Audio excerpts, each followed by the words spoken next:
Last time, Tepe found out he was messing around a little bit too much, and Keiichi had to show him.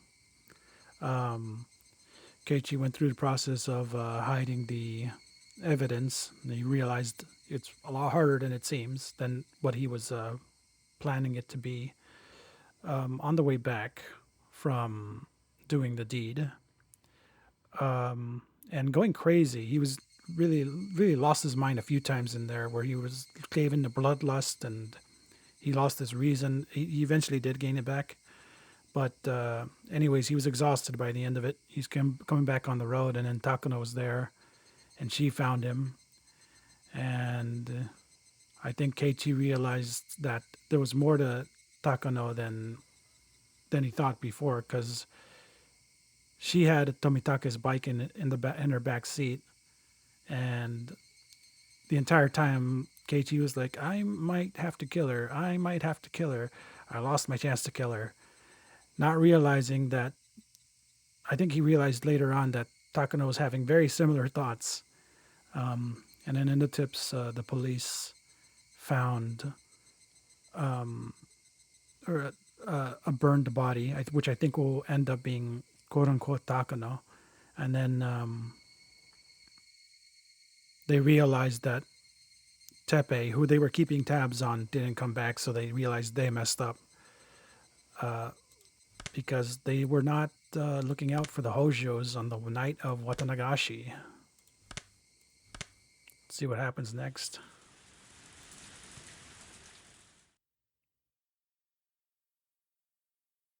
At first, I thought it was a dream. I was staring at this strange sheet, not really understanding what it was. That was all. I didn't go after it, nor did I ridicule it. The fact was that the boring view was the ceiling of my own room, but I didn't realize that for a fairly long time. Yes, I thought I had been dreaming, but I had actually been staring at the ceiling the whole time.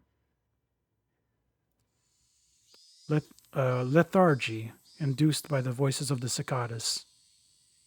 Even after I realized I was awake, I couldn't draw forth the energy to sit up. Everything I could see, everything I could hear, everything was like a television broadcast that had already ended. It was hot. So hot I could choke on the heat. My back was moist with night sweats, and it felt gross. Unable to endure it any longer, I tossed in my futon, and finally, blood started coursing through my brain. I lazily recalled the long day I had yesterday. The reality, as I lay there listening to the voices of the cicadas, and yesterday, so different from it. In order to kill Satoko's uncle, I had rehearsed, formulated a plan, and dug a hole. It was very hot, and I was tired, wasn't I? And when evening came, I went to school and called him out on the phone. I panicked for a moment when he asked where the police station was, but it worked out. And then awaited him, and swooped down. I couldn't remember anymore what sort of emotions I'd let control my body. In any case, it didn't go smoothly, but I did it. It was very hard to dig the hole for the body. That feel of the, that feeling of the rain pelting down on me, I don't think I'll ever forget it. The rain, the mud, the sprays of blood, the sensation of floundering in the swamp. When I met Takano-san on the way home, that wasn't good, no matter how I interpreted it. It was the most misfortunate and uncalculated thing that happened that night. Everything would have been perfect if only I hadn't encountered her. Well, hold on, let a few days pass, then decide if you got away with it, if you did the good job. Hello. I was just riding my bike with my shovel in one hand through the downpour, utterly soaked. There was no way someone could surmise I was a murderer burying a body just from that information. I don't know. Now that I was thinking calmly, napping under the morning sun, that's what I thought. Still, the more I think about Takano-san's eyes, it seemed like she understood. No, I think even you, this is him trying to cope. He knows that she knows. Now he's like, she doesn't know, right? Takano-san, she knew that I'd killed someone, buried them, and that I'd been on my way home, exhausted. Takano-san wouldn't gain anything from selling me out to the police. But that didn't mean I could feel at ease. Yeah, that's usually how it goes, right? 殺しとくんだった。He's become a murder hobo. I had crossed such a bridge to get my tranquil life back, and I'd finally achieved it as a result. But for now, for the rest of my life, for all the tranquil days starting today, I'd have to live in fear of when they could suddenly end. I may have twisted my ankle, dulled from a total exhaustion. The fact that I couldn't make the snap judgment I needed to, I regretted it more and more as time went on. You didn't have a choice. You didn't have any choice at that time. You were tired. You were a mess. Even if you made the decision, you might have not have been able to kill her. She might have beaten you instead. In that sense, parting ways uneventfully could have been for the safer option. No matter how sharp Takano-san's intuition was, she had no proof. Her suspecting me didn't amount to evidence by itself. 理屈じゃ分かってるさ。でも、だからって何の心配もないってわけじゃないだろう。Just worry about it when the time comes. Now isn't the time to be worrying. I don't know, I would never stop worrying about this. It's time to be smiling, right? You accomplished so much just to gain a new life starting today, didn't you?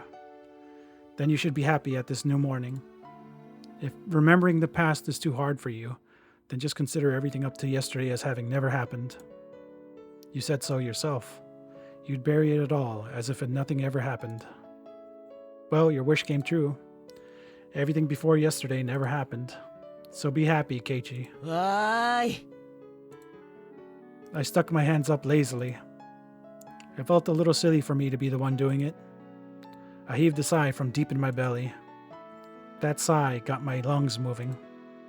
It felt like I hadn't been breathing until just now. It wasn't enough to admonish myself over. All the dice that had been thrown already had been. And the numbers that turned up weren't bad at all. If I lost with those numbers, then I'd just have to give up, I guess. I grabbed the chest of my pajamas and flapped it back and forth. Cool air flowed over my sweating body. All right. Nothing before yesterday happened. Nothing. Nothing at all. I'd forget it all. Yesterday was all a dream. What time was it? About midday? Getting myself up and going to school this late seemed kind of absurd. But I needed to go. I feel like going to school would be the first step into my peaceful new life.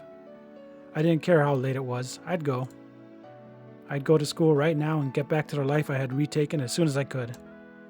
My lazy body immediately became lighter at the thought. I rolled up out of my futon, bounced onto my knees, then leapt upright. 10.0 I stuck out my chest with pride at my gymnast-like prose, then took a deep breath of fresh air. The brisk morning air had been gone for a while, replaced by the crisp air of summer. Downstairs, I got a stern talking to by my mother. Where were you last night? When did you get back? You need to tell me when you won't be home for dinner, things like that. I was having fun, Mom. But considering the importance of what I had accomplished yesterday, a little scolding was no problem. In fact, it felt like the sort of thing that would happen in such a peaceful life. I listened with an irresponsible smile and stepped out into the sun high overhead. It was around the time lunch break would be ending. Everyone would probably be worrying about me. I didn't go to the festival, and now I wasn't at school. Well, maybe they weren't too worried about it, since they would have gotten a small piece of news, but a happy one, from Satoko yesterday. I don't know, I think Satoko would still be kind of, where is he? When's he going to come out? Thinking about that. Yes, the small piece of news that her uncle wasn't coming home last night. Hadn't come home last night. Satoko would probably live her days in a nervous tension for a while, exactly, thinking he might still come home. But eventually, those days would end. And finally, Satoko too would realize her uncle was never coming back. And then Rika would quietly invite her. She would say, "You can live with me again." and everything would go back to normal. Our lives would go back to how they were before that man appeared. Satoko would start wearing that extraordinary smile, complete with those protruding canines, and fool everyone with those traps she was so proud of. I'd probably be her first target out of everyone, but I wouldn't be mad. In fact, I might actually shed tears of joy at the return of something so normal. Satoko, she'd gradually grow back into that meddlesome personality of hers. I mean, my lack of useful life skills was already completely exposed. I wondered if I'd ever be a match for Satoko. But that would be such a pleasant thing to see too. And with such a warm, fuzzy predictions, I didn't feel bad for going to school so late. In fact, I wanted to run there now to get there as soon as I could.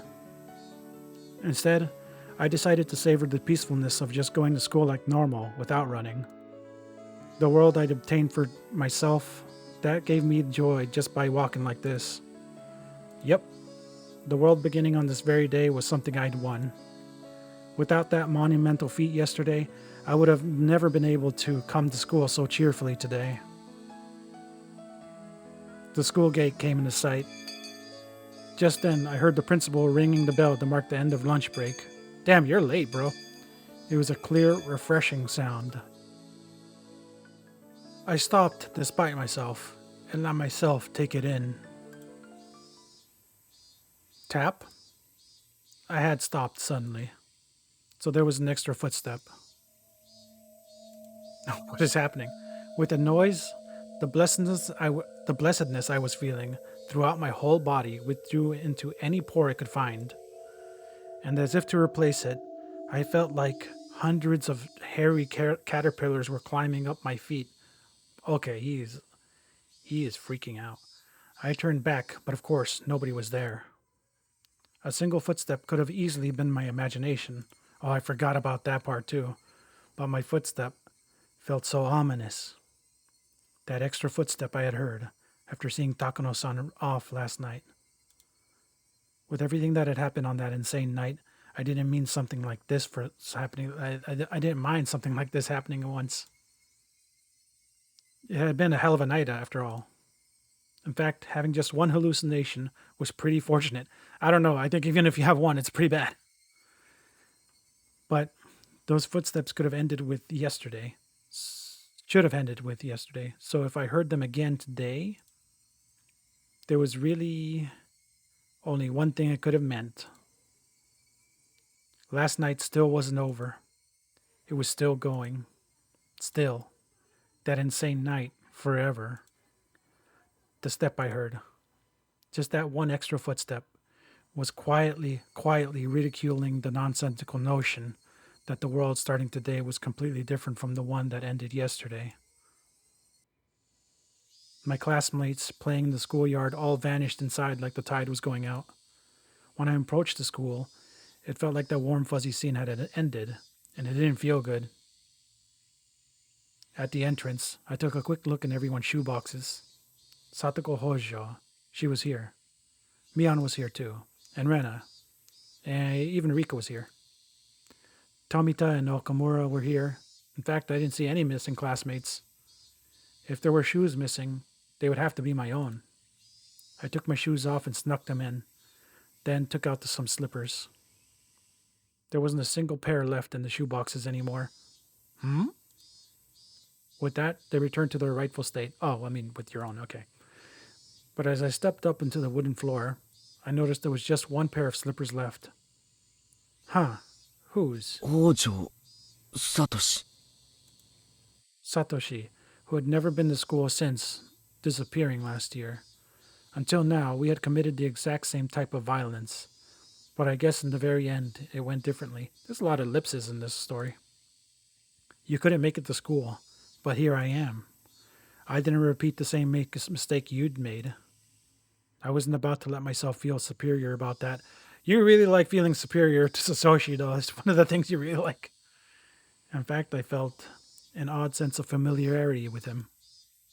A misfortunate bond with someone I'd never met due to following the same fate. I headed down into the hallway toward the usual classroom.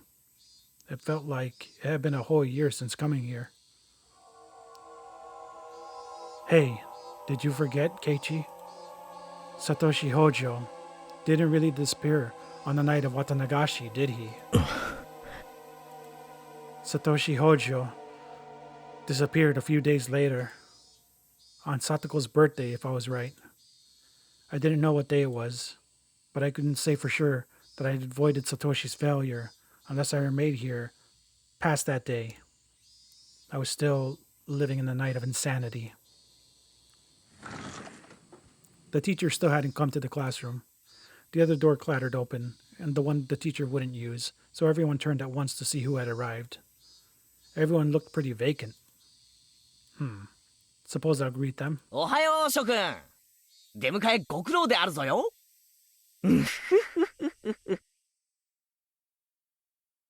Silence. Oh, tough crowd. When I started to think I'd fallen flat, someone finally started laughing for me. Oh, okay. I thought something bad happened. おはようケイちゃん。今朝も飛ばしてるね。I mean, of course something bad happened, but 飛ばしてるね。ケイチくん、まだお祭り気分が抜けてないのかもしれない。はう。 hearing Mion and Rena's cheerful voices made me realize how dumb those dark feelings I'd been having at the entrance really were. I don't think they're おい dumb. おい、お祭り気分って、そもそも俺、At the festival at all, remember? Before I could say that, Rika-chan smiled at me.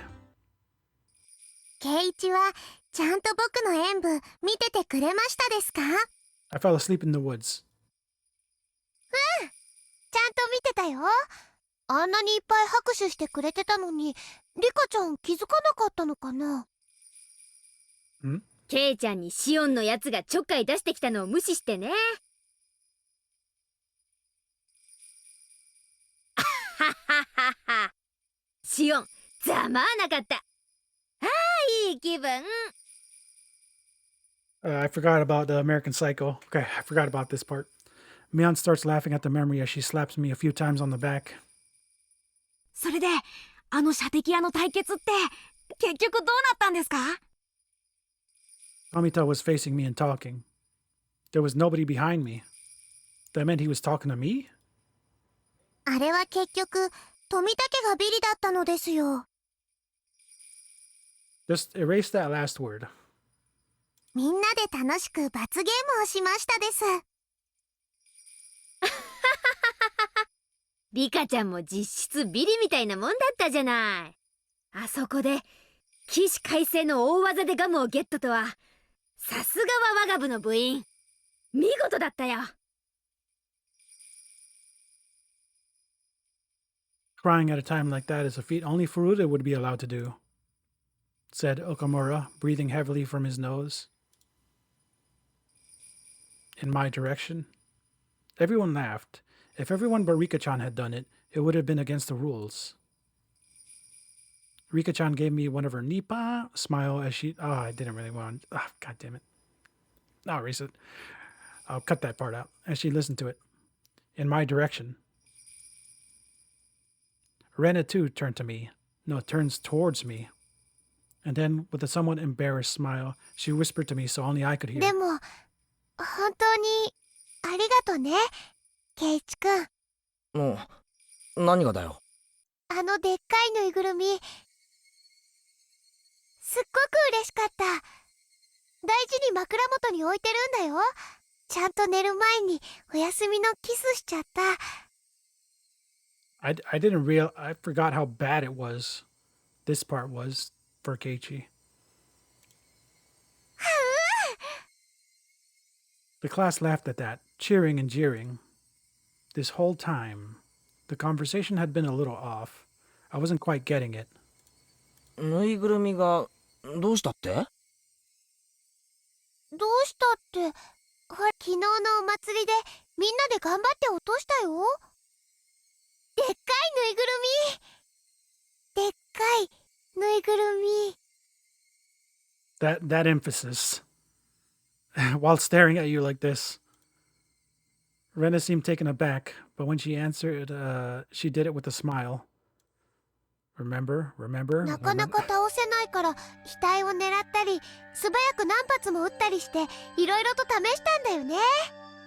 それで圭一くん、鉄砲を何丁もあらかじめ用意して素早く撃ってみせてくれたんだよね。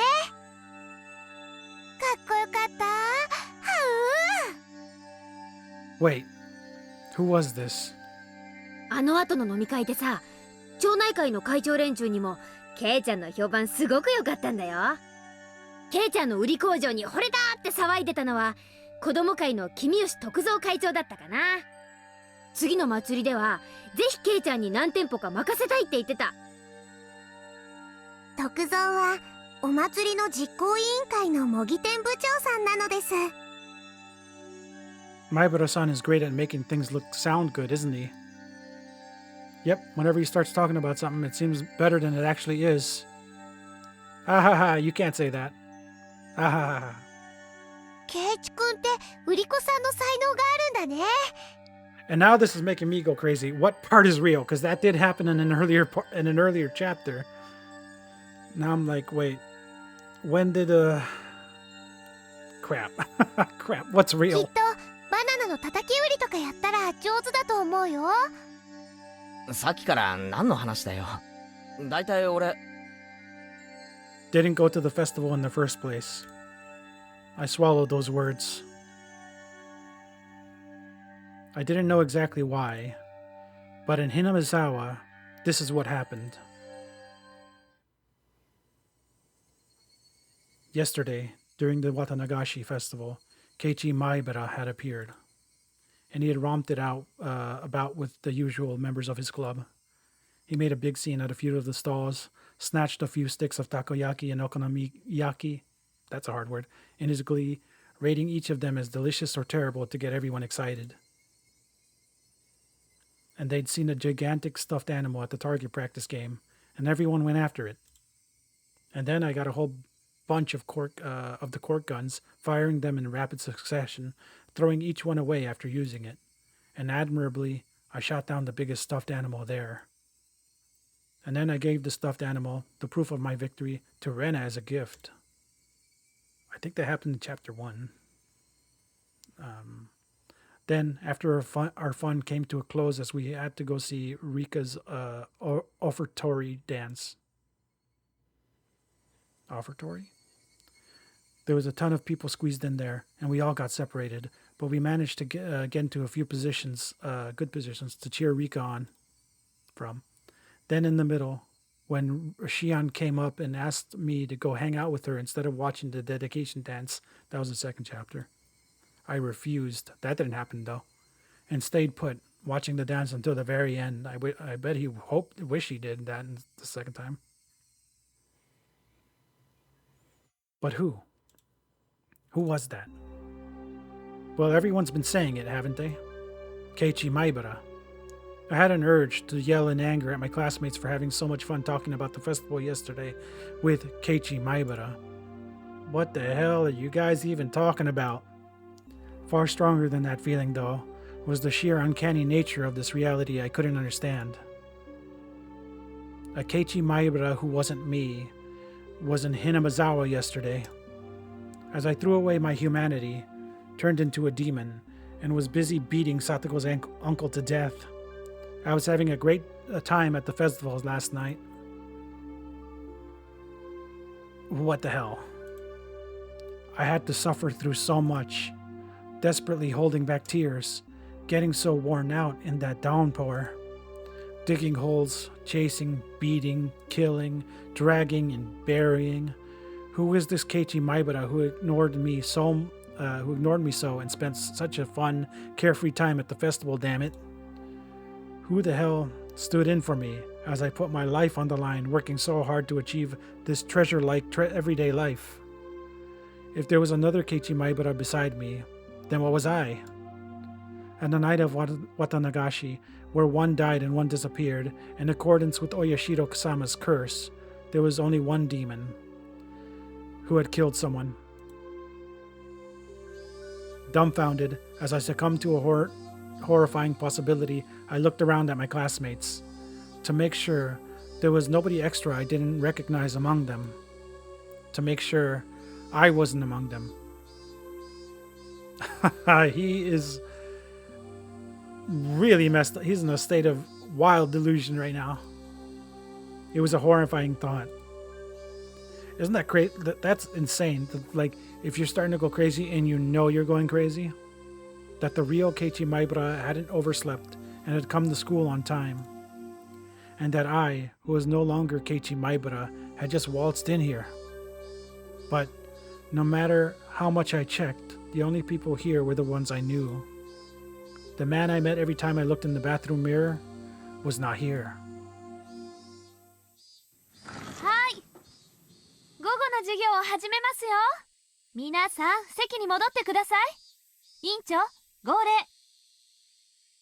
The teacher entered, and everyone hurried back to their seats. Upon finding me, who was so stupidly late, she gave me a stern talking to, but I wasn't listening to it. Wasn't our old life supposed to start today?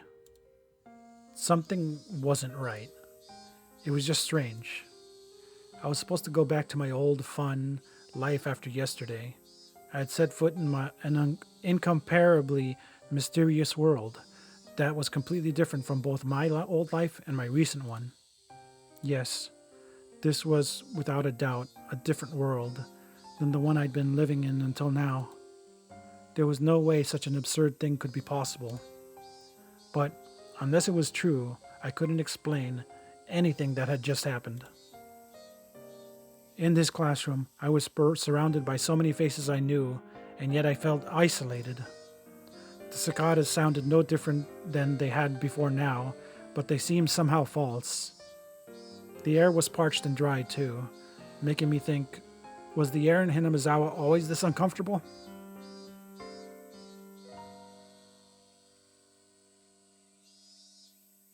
Oi, Lena. 何かな？授業中なんだよ。昨日の祭りだけどさ、俺、いつ頃みんなと合流したっけ？ And the fact that nobody's winking at him, no one's going like, you know, well, I mean, she did a little bit. She's like, you were here, remember? To be honest, I was pretty excited afterwards, and I gobbled down some cans of beer. I mean, it's kind of embarrassing, but I don't quite remember some things. For random babbling, it wasn't a bad excuse. ケイイチくん、最初は来れないって言ってたんだよね。みーちゃんの家にそう電話したんでしょ？ That matched. I called Mion and told her to take Satoko in my place since I wouldn't be able to meet up with them due to some things I had to do. さとこちゃんを誘ってあげようっていうのは、みんなでお祭りの準備をしてた時に決めたんだよ。少しでもおじさんの姿の見えないところに連れ出してあげようと思って。 That was the same too. Mion said that when I called her, possibly Shion, that everyone had already decided to invite her. それでみんなでレナとみーちゃんとリカちゃんでさとこちゃんの家に行ってさとこちゃんを連れ出して、さとこちゃんのおじさんすっごく意地悪そうな人だった。 That part didn't matter. What I was trying to ask was... 俺は、いつ合流したんだ？そんなことも忘れちゃってるの？ケイイチくん、だから祭りの前の日はよく寝た方がいいよって言ったのに。だから、俺はいつ合流したんだよ。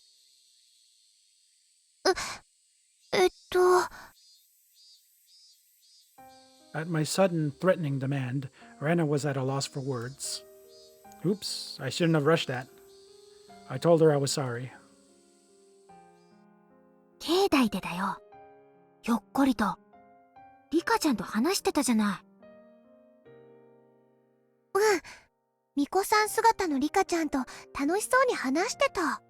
それでレナも加わって、はお持ち帰りって。リカちゃんと話してたのか？ケイちゃん、用事か何かがあったんじゃないって私が聞いたらさ、ケイちゃん、胸を叩きながら自分で言ったじゃないのよ。用事なんかより祭りで大暴れする方が大切だぜって。I didn't say that. I never said anything like that. I never even went to the shrine grounds yesterday to begin with. I never had the time to stop by a place like that. I went to dig the hole as soon as I woke up. I had a pretty hard time doing it. After that, I snuck into the school and made a call. I called them out and lay in wait. And then it started raining real hard. With that kind of downpour, the festival should have come to a halt. Oh yeah, good point. In other words, it ended then. From the time the festival started to when it ended, it would have been impossible for me to have swung by the shrine grounds. I was already there when Mian and the others dragged Satoko out and brought her to the shrine, and I was talking to Rika-chan. Then, where would Rika-chan say we met? The teacher went out to wash her hands. What? So I ran over to Rika-chan's desk and asked her directly. 圭一とですか？ああ、リカちゃんはミオンたちが来る前から俺と話してたんだろ。いつ俺に会ったんだ？いつどこでだよ。圭一が何を聞きたいのかわから。俺昨日寝不足で半分頭がぼーっとなっててさ。My bad. 何も覚えてないんだよ。It looked like Rika-chan bought into my babbling. 圭一と会ったのは集会所から村長さんたちと出てきた時なのです。圭一は西宮殿の扉の前にいましたのですよ。え、何？西宮殿？ I'd never heard a building was called that before. Or maybe I have, but at the very least I wouldn't know where on the shrine grounds it was. 村長さんがそこは神聖な場所だからみだりに近寄ってはならにゅうと怒りましたですよ。圭一、それも忘れてしまいましたですか？ I was too scared to ask anymore. The more I asked, the more it became clear without any doubt that Keiichi Maibara was present at the Furude Shrine Grounds during the Watanagashi festival. The clearer that became, the more doubts, no fears I had. Who on earth was I yesterday? Whoever that was, he had a good time in my place and managed to go the entire day without letting them notice I wasn't there. Oh, right. When did that person leave everyone? This morning, my mother got mad at me for having stayed out so late last night, which meant at the very least that Keiichi Maibara hadn't come home while my mother was still awake. The festival would have been closed because of the downpour. If I recall that right, when I went back to the house's storage room to get another shovel, I think the clock said 7. Since it was already raining hard by then, the festival would have had to come to a close before 7. If I returned that early, I would have definitely run into my parents. Or, at the very least, they wouldn't have asked me when I got back last night. It's because his parents aren't part of the village proper. I think okay, what could have happened? He could be going crazy, and everyone could be covering him for right now, and I don't know. So the Keiichi Maibara from yesterday, I really like this part. That meant he never went home. That meant the downpour happened. The festival was broken up. Everyone left, but he didn't go back to his house, to the house. That means when I arrived at the natural conclusion, a wicked chill suddenly froze up my spine and climbed up to my brain. That meant Keiichi Maibara was the same as Satoshi. How do you figure? One day, he never went home. On the night of Watanagashi, he never went home. The downpour interrupted the festival, and on the way home, he suddenly disappeared. And I, who was dealing with the corpse, went home without a problem. I was so tired I wasn't even hungry, so I went up to my room without a sound and crawled into my futon. Who was I? This is crazy. I am my own imposter. That's insane. That much was obvious. Keiichi Maibara. Keiichi Maibara was me. There may have been another one, but that didn't negate the fact that I was Keiichi Maibara. Then, that other Keiichi Maibara, was that? The voices of the cicadas, steadily filling the classroom, were beginning to bother me. Suddenly, I laid eyes on Satoko. Satoko's expression was dark as always. She seemed completely exhausted, at a life of agony she couldn't imagine an ending to. What had last night been like for Satoko? Did she have fun with everyone and feel a little bit happier, even for a little bit? And when she went home, the end of her dream, she'd probably gone to sleep afraid of when her uncle would return. And then this morning, her uncle hadn't come home. And then she went to school. Right now, she must have still been trapped by the rotten idea from which she couldn't be saved, that her uncle would need her when she got back. But you can rest easy, Satoko. Your uncle won't ever come back. I couldn't tell her because I'd killed him. When Satoko realized on her own that her uncle would never return, then that would truly be the end of the long, insane night. That's right. I didn't do anything wrong. I did the best possible thing I could have as Satoko's nini. Not an atom in my body regretted it. And look, calm down and think, Keiichi Maibara. From a certain point of view, isn't it convenient there was another Keiichi Maibara? I buried the corpse perfectly. A beginning wouldn't happen. But if worse comes to worse and I got out, and the investigation got to me, I now had a strong alibi, able to profess the fact that I'd been at the Watanagashi festival. But accepting something so creepy and using it as an alibi, still, if I proved I hadn't gone to the festival yesterday, it would do no good and a whole lot of harm. That was what left the really, actually bad aftertaste. You'll forget about it, Keiichi Maibara. Everything that happened before today. So just forget about the Keiichi Maibara who was there yesterday too. Like he's so deluded and crazy right now. He's not even considering the possibility that everyone's covering for him. Like, I guess he hasn't seen it in this iteration of all the town people working together. Huh. Instead, let's watch gently over Satoko for the day her smile returns. And the day that would mark the end of that insane, all too long night.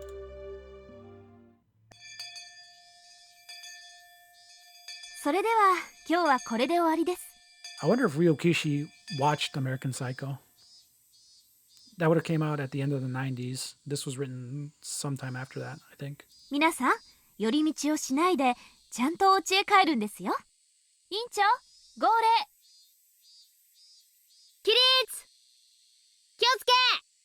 礼。 Goodbye.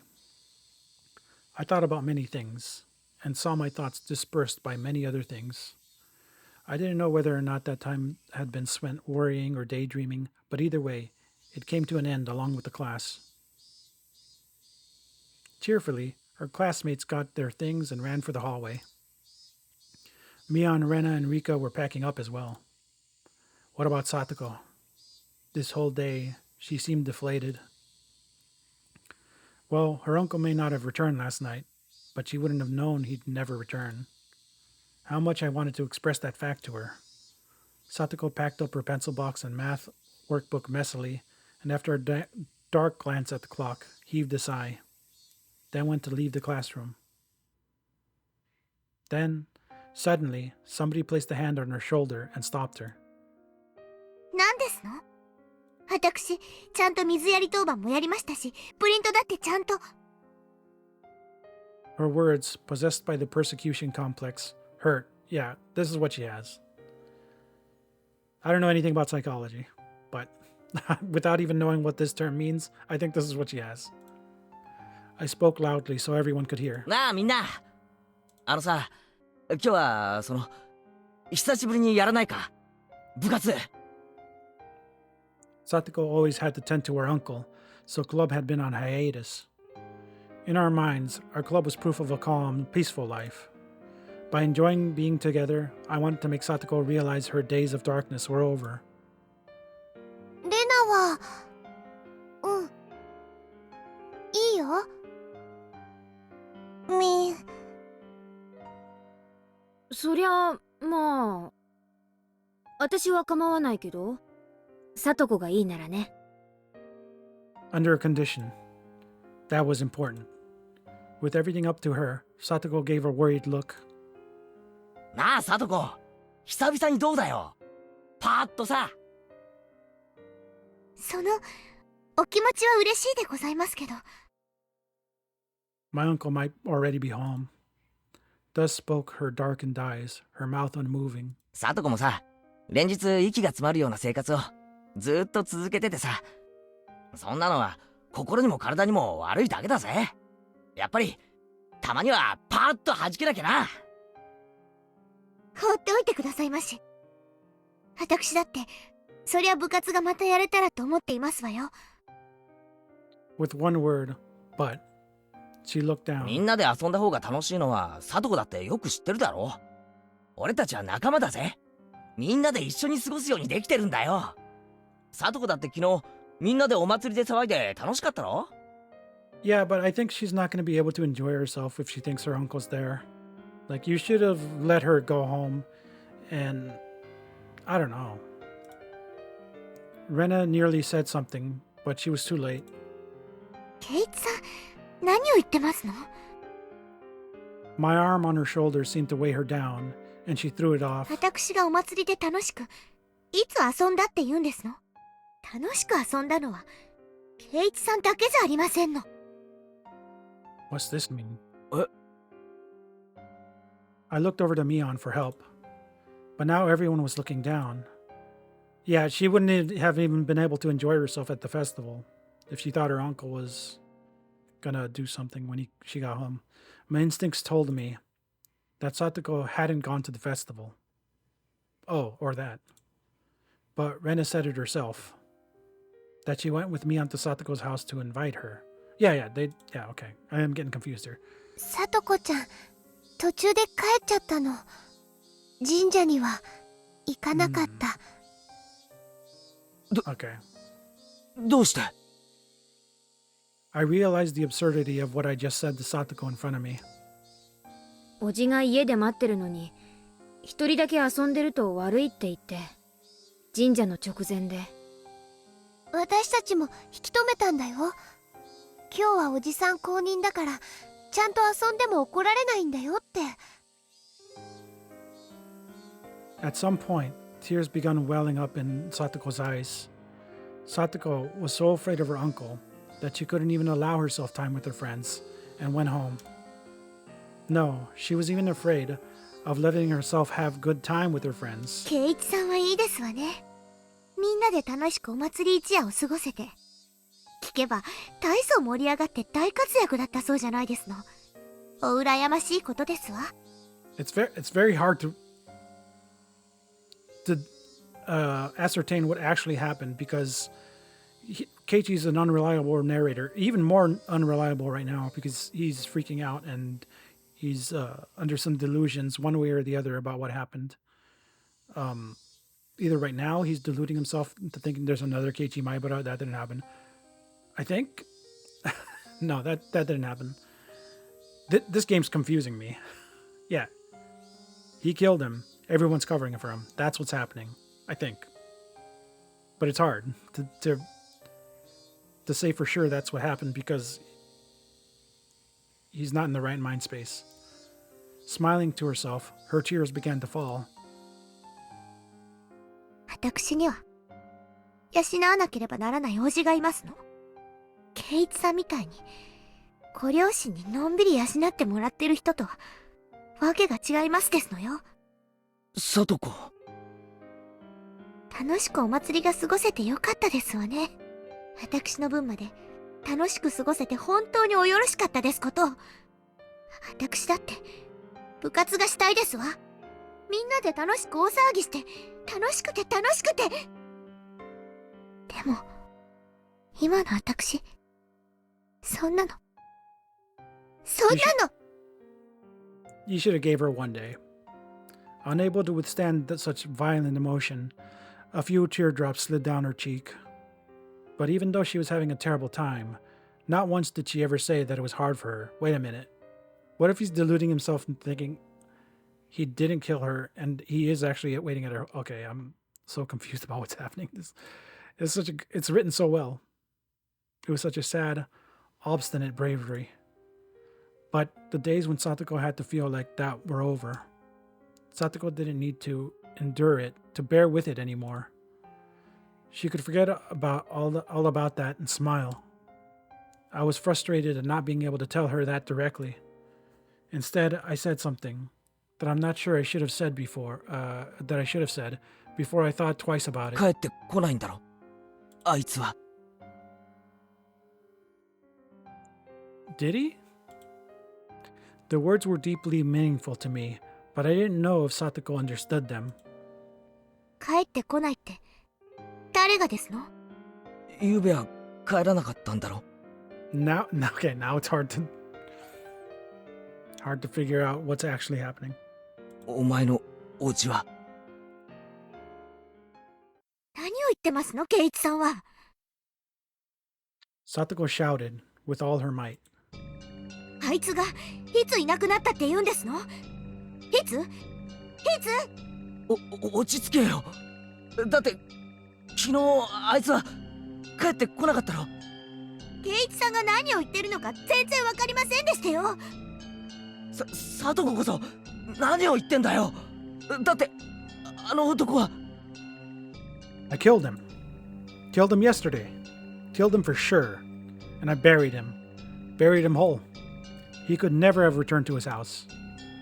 昨日だって私にいっぱい意地悪して怒鳴ってわめいて当たり散らして作ったご飯を投げられた。お味噌汁もひっくり返された。暑かった汚かった。そしてお掃除も私がした。私が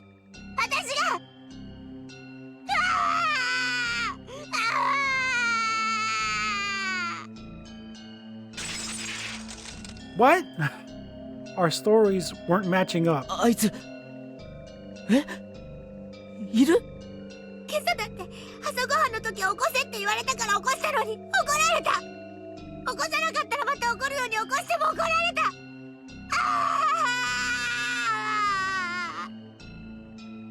Okay, I'm so this is the most the way he wrote this is so confusing. The tips from last time, the police weren't sure that Tepe even came home.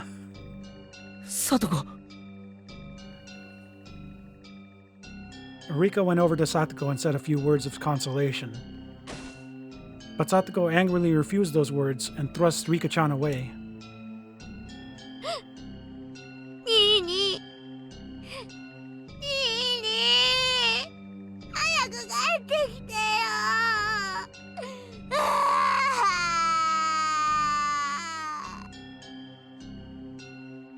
Crying, Satoko slowly walked out into the hallway. After a moment, Rika-chan went after her. I couldn't stop thinking about the words Satoko had spoken while crying. I buried her uncle last night, but she said this morning that was impossible. I buried him last night, so she couldn't have seen her uncle this morning.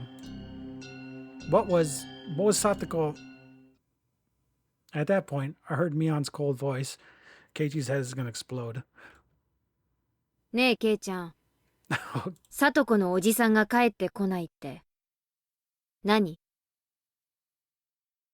Gulp. I said too much. I let my emotions get the better of me. レナも聞いたよ。さとこちゃんのおじさんが帰ってこないって言った。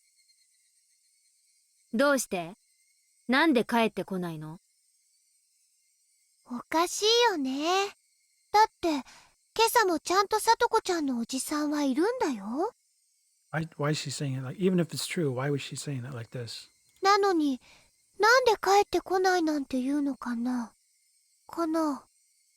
Yeah, they are definitely covering for Keiichi. ケイちゃん、言ってることがさっきから変。I just don't know what's up with Satoko because she's having a genuine traumatic experience right now. Suddenly, Mion and Rena started to speak in strange, creepy voices. Or maybe he's in the delusion that this is happening. This is very. What were they doing? What were they saying? ケイちゃんはサトコのおじさんがいると何か都合が悪いことでもあるわけ？ I don't think this is happening. お前らこそサトコのおじなんかいない方がいいに決まってるだろうが。それはもちろんいない方がいいよね。よね。This part isn't real. This isn't real. Something wasn't right. The next thing I knew, Mian and Rena were smiling thinly, and their eyes were dark and muddy in a way that I'd never seen before. And as our eyes met, that mud even seemed to fill the air. サトコのおじは確かに嫌なやつだよね。私もいなくなった方がいいやつだと思うよ。でもさ、仕方ないじゃない。Nothing we can do. Something's wrong. Something's clearly wrong here. What the hell was happening? After a moment, a chilly liquid-like feeling, as though my blood had been mixed with sherbet, crawled up my spine. 仕方ないって、そりゃ仕方ないけど、でもそれじゃサトコが。仕方がなければどうするのかな。Rena was trying to prompt me to say more. There really was no choice, so I killed him. I killed him to protect Satoko. それは放っておきなよ。そのうち解決しちゃうと思うしさ。But here's another thing. They're not like they don't have a problem with Keiichi like pushing Satoko right now either, which is also strange. さとこちゃんがおじさんがいるって言ってるんだからいる。ちゃんと昨日もいたし、今朝もいる。そうならそうでいいんじゃないかな。かな。Mian and Rena were speaking unbelievably dismissively. Or it could be that Satoko was not actually traumatized just now, and Keiichi just thought she was, or saw her as that. I don't know. How could they be talking like that? Mian and Rena, they were my friends, and were seriously worried about Satoko's abuse, weren't they? They would never blurt out something like this. And I definitely killed Satoko's uncle. No matter what Satoko or anyone says, I wouldn't acknowledge it, because him being alive was impossible. There was no way he was alive. It was impossible. And yet, since Satoko herself said he was here, then he was alive. Not necessarily. But maybe yes, I don't know. I didn't know why or how. But suddenly, Mian and Rena were at my sides, standing there silently. 帰ろうよ、ケイちゃん。帰ったらね、今日は久しぶりにレナ、宝探しに行くつもりなんだ。みーちゃんも来るんだよ。ケイちゃんも一緒に行こう。もちろん拒否権はないからね。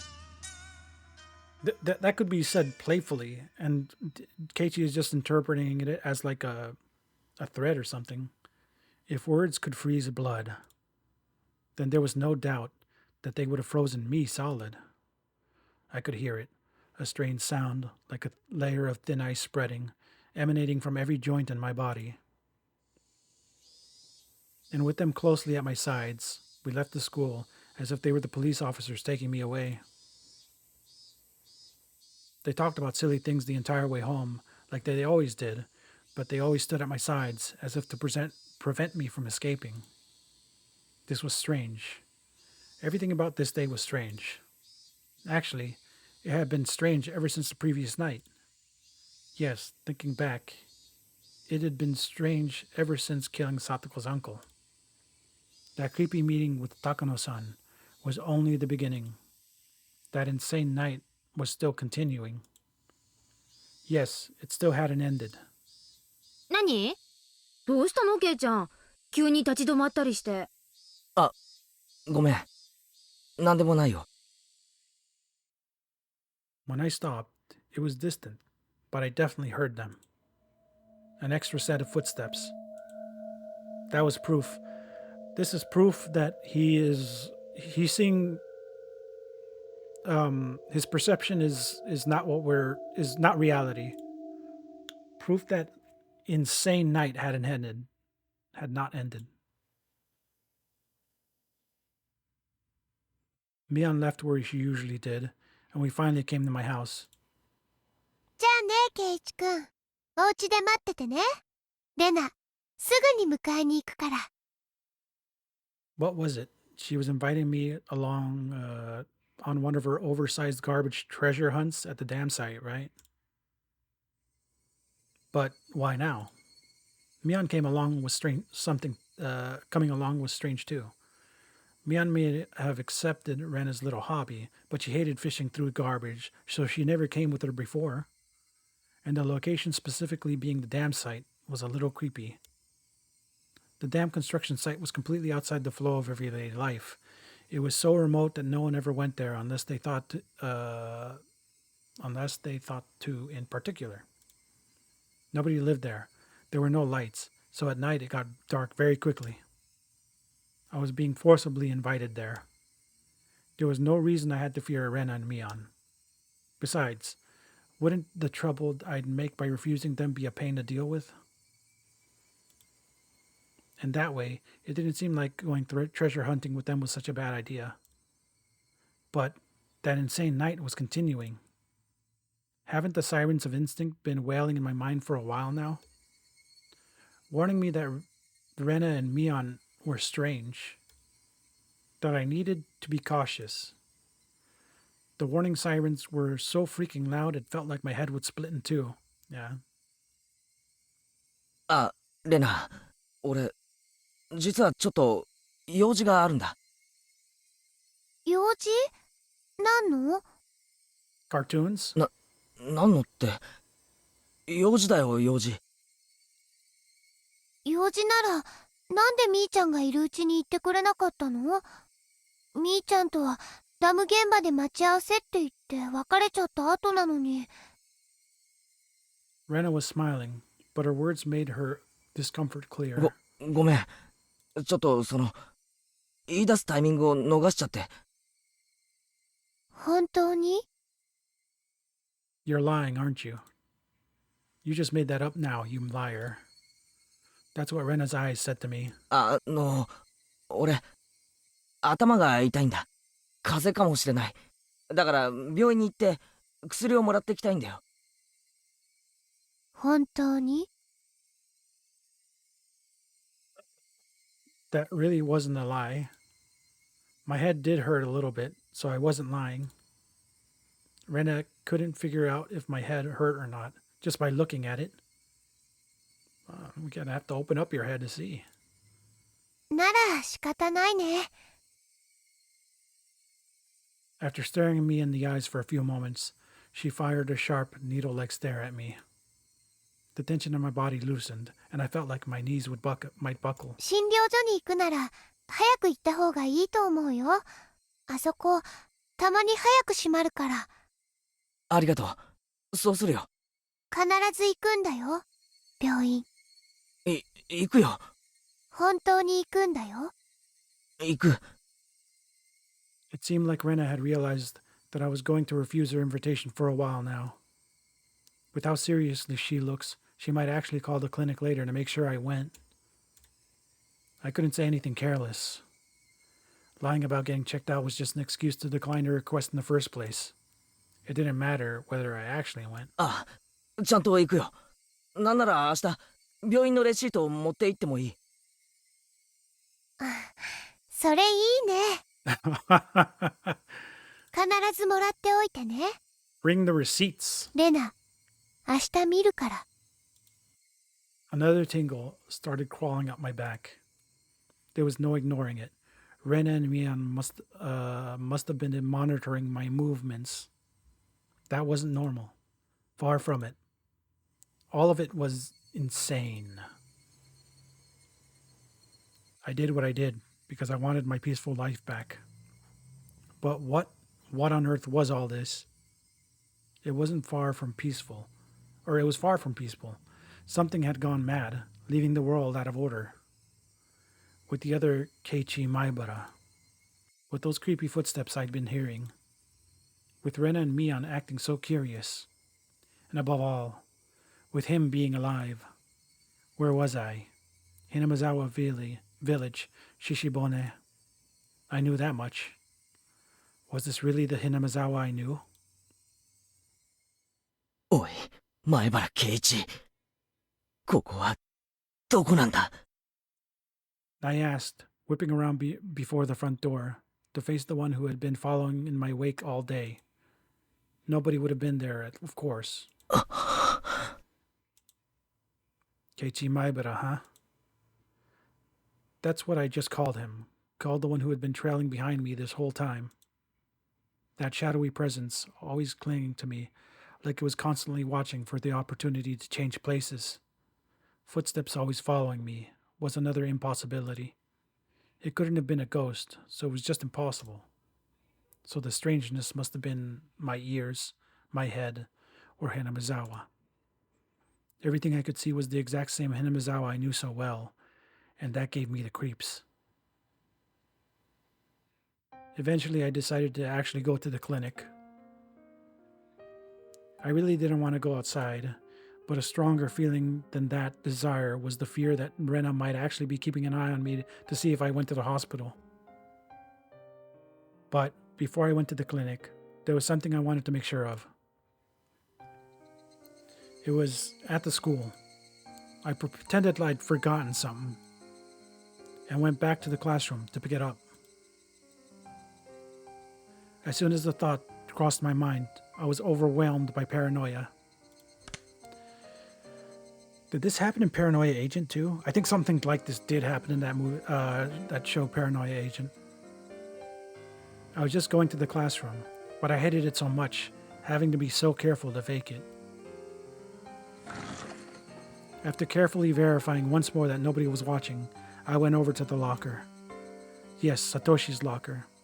I committed the crime with the bat I found in this locker, Satoshi's bat. And then I had thrown the bat into the swamp, which meant the bat shouldn't have been inside. But what if the bat was still in there? It was a very dreadful, incomprehensible idea, but if it was true, it would explain a lot. If the bat was in here, yesterday's events would have all been a delusion. No, an illusion. I hadn't killed anyone, and I'd gone to the festival. I had a great time rampaging about with everyone.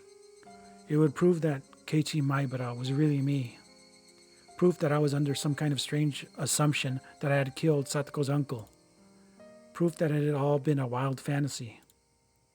But that would explain everything. Nothing happened yesterday. I had just gone mad, unable to separate my shocking, uncle-killing dream from reality. That would explain everything. If the bat was here, would I be able to accept that reality? If it was here, nothing will have changed. If it was here, it would mean I'd gone crazy. Preparing myself for the worst, I opened the locker door.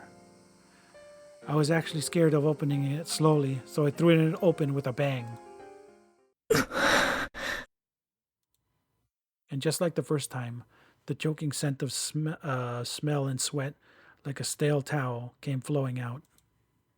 There was a baseball uniform and some miscellaneous other things, like notebooks. There was also a shoe pouch. And as for the bat, it wasn't here. It was how I left it when I took the bat out. There was no doubt, yesterday really happened. Now that I knew I wasn't a lunatic, I felt relieved. Well, don't say that too fast, though. But at the same time, if I wasn't the crazy one, then Hinamazawa was, and that was the evidence of reality I found just as difficult to accept. There was noise, somehow, creeping into everything I saw, and the world was losing a tiny bit of color.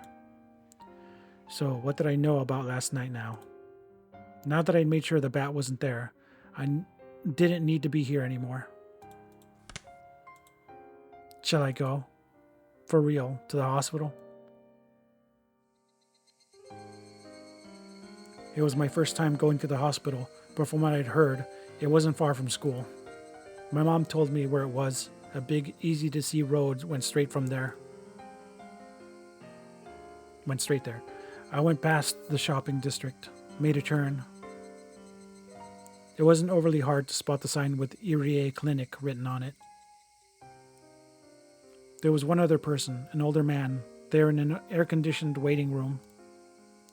I went up to the counter and told him it was my first time here.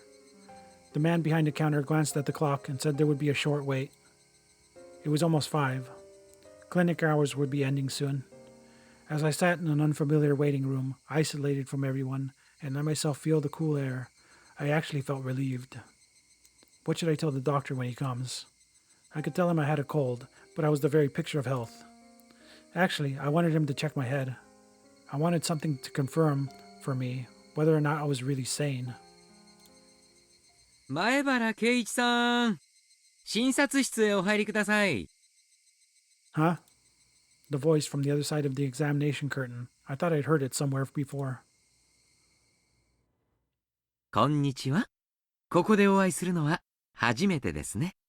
監督ってお医者さんだったんですか？ Now that you mentioned it, he did seem to know his way around when he was looking at my shoulder in the nurse's office. It would make sense if he was actually a doctor. Come to think of it, our teacher called him Irie-sensei, didn't she? 一応お医者さんなんかやっています。お医者さんはいいですよ。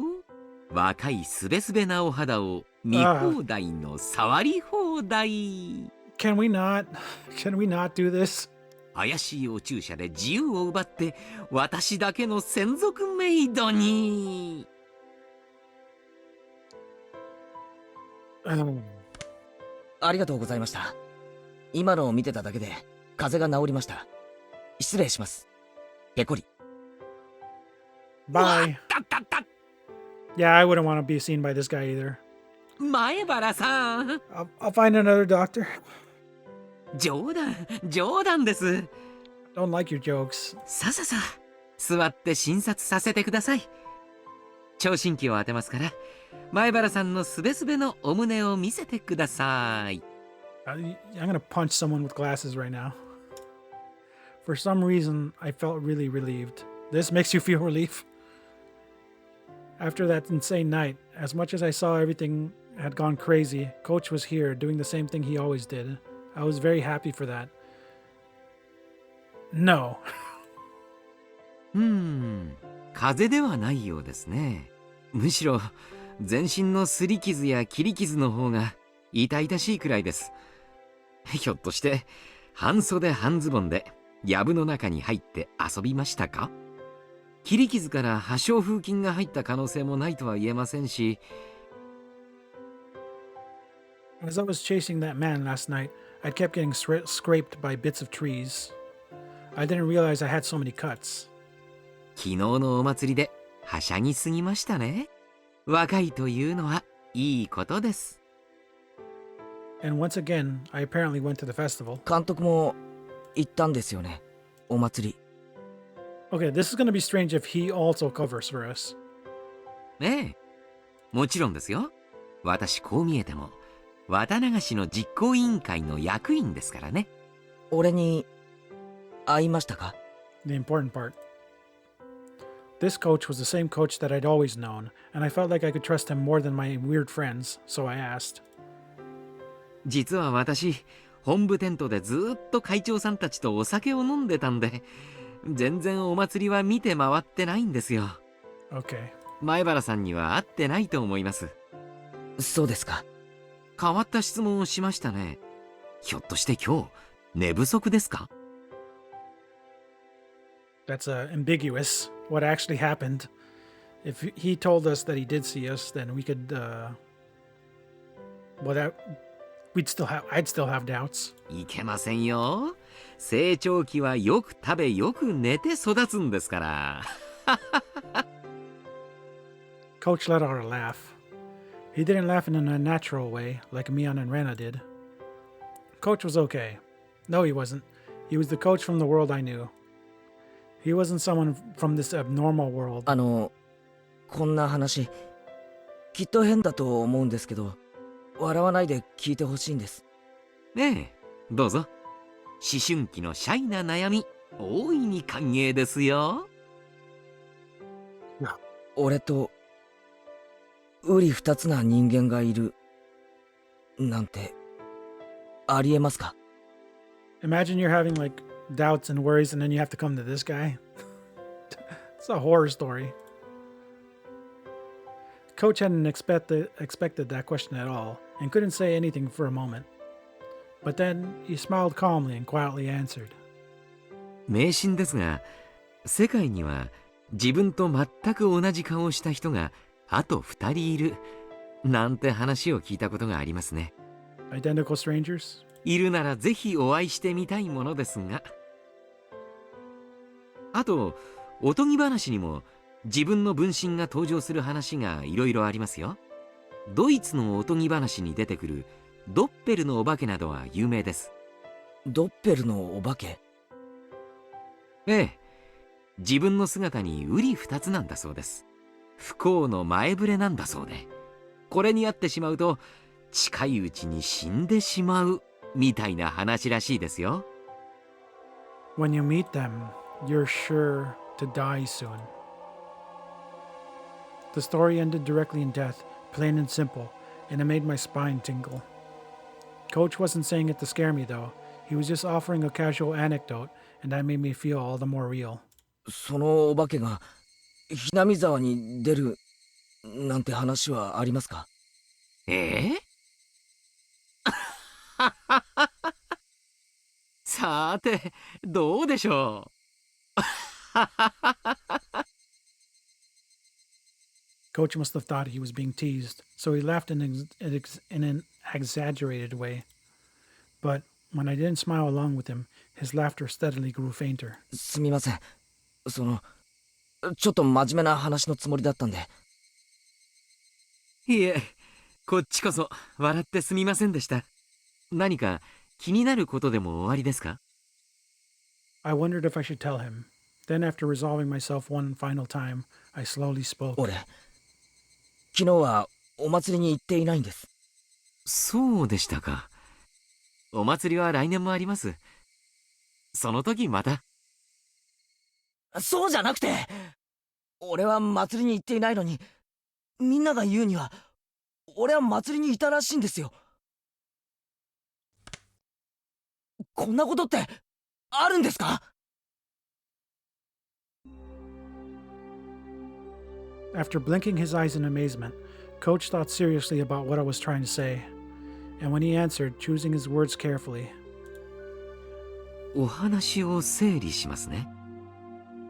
つまり前原くんは綿流しのお祭りに行ったけど、その記憶がないということですか？ I was trying to say something completely different, but I suppose any sane person would come to that conclusion. That night, Keiichi Maibara was actually at the festival, but I was saying I didn't go. That obviously meant my memories of going there had failed me.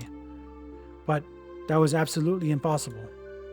That vivid act I had committed during the downpour couldn't have possibly have been an illusion. All these scrapes on my body prove it, as does the fact that the bat wasn't in the locker. いえ、違うんです、監督。俺は本当に祭りに行っていないんです。気を悪くしないでくださいよ、前原さん。前原さんにはこれまでに気づいたら見知らぬ場所にいたとか、そういう記憶の欠落を経験されたことがありますか？ないです。 Like missing time? それに記憶を失ったとかそういうのじゃない。だってその祭りの時間には別の用事を確かにやっていましたから、寝てて意識がなかったとかそういうのじゃありません。その用事は間違いなく？大変失礼ですが、何かの思い込みでなく？間違いありません。完全にはっきりとした記憶、いや事実です。お祭りの時間に神社にいなくてよそで別の用事をしていた。それをはっきりした形で証明できますか？ That's right. Thinking it through brought me to this. There was only one way to prove I really wasn't at the festival yesterday, and that was to show that there was no doubt I had killed her uncle. Coach saw me struggling to answer, and his eyes went a little cold. I guess they would. After all, from Coach's perspective, I was just a weirdo sputtering nonsense. 少し横になりましょうか。心を落ち着けて楽にしましょう。別に横になりに来たわけじゃありません。遠慮します。少し神経に高ぶりがあるようです。鎮静剤を注射して少し目をつむってみませんか？それで。俺は異常者じゃない。 The screaming leads me to believe you're being a little strange. I realized Coach was treating me like a deviant, so I raised my voice. 気に障ったなら謝ります。ですからどうか落ち着いて。俺は絶対に祭りには行っていない。それは本当に間違いないんです。分かってます。分かってますから、どうか落ち着いて深呼吸を。あんたは全然分かっていない。 Coach was stunned and stared in stupefaction. Never heard this word. Stupefaction, I've heard of. 分かっていますよ、前原さん。あなたは昨日はお祭りに来なかった。そうですよね。私は信じます。信じますよ。Coach jotted down a few brief notes in his records. He was writing it in German. What? So that his patient wouldn't know what it said. No, this is crazy. What? But I could make a good guess as to what he wrote. あの時間に何をしていたか全部話さないと信じませんか？いいえ、信じますから。どうか座ってください。Before I sat, I tilted my head back a little. The blood in my face all drained out, and I quieted it down. After taking a deep breath, I needed to take a deep breath. I made sure I was calm now. 俺が祭りの会場にいることはありえない。なぜなら、その時間に俺は。 Should I tell him or not? No. Even if you think you're going crazy, don't tell him that part. I don't know. I don't know. I really didn't want to go on living like this, feeling this horrible. And I said them the final fatal words. 聡子の王子を殺していたからです。 I could smell the concrete in the room. I could feel the air around us sharpen. Nobody moved. Only the sound of the clock ticking told us time hadn't stopped. With his mouth wide open, Coach even forgot to blink for a while. あなたが聡子ちゃんのおじさんを？ Yeah, it was rad. You would have liked it. Yeah. It's fine now, Keiichi Maibara. Don't hesitate. Admit it with all your strength. はい。俺が昨日の夜殺しました。 I spoke clearly and fluidly. I could easily tell that Coach's mind had gone completely blank. どうしてそんなことを？いえ、それは愚問ですね。聡子を救う最も直接的な方法だと考えるに至り、後悔はわずかもありません。そうですか。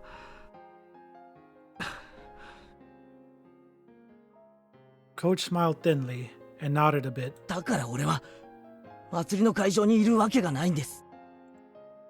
I left the brightness of my house for the darkness of the outside. After that, I dug holes, made phone calls. I had my hands full. And then I attacked him, killed him, and buried him. It was pouring hard at the time. The festival started that evening, but was suspended due to the rain. There was no gaps in my memories. From the late afternoon until it started to rain, There was no time for me to possibly have gone to the festival. その体中の傷はその時に。そうです。聡子の家を少し行ったところに林道がありますよね。あそこで襲い、逃げるあいつを追い、町に至る一本道で殺すに至りました。それは本当に。 Killing her uncle. It wasn't some weird fantasy. I could tell that Coach didn't believe me. So I spoke slowly, not letting myself grow excited. 本当です。サトシのバットで殴り殺しました。そのバットはあいつが乗ってきたバイクと一緒に沼に捨てました。死体は殺した場所に穴を掘り埋めました。すべて自分が一人でやりました。聡子ちゃんの叔父はバイクで通りかかったんですね。ではあなたはそれを期待して延々と待ち伏せを。あいつが家から出ないことは想定していました。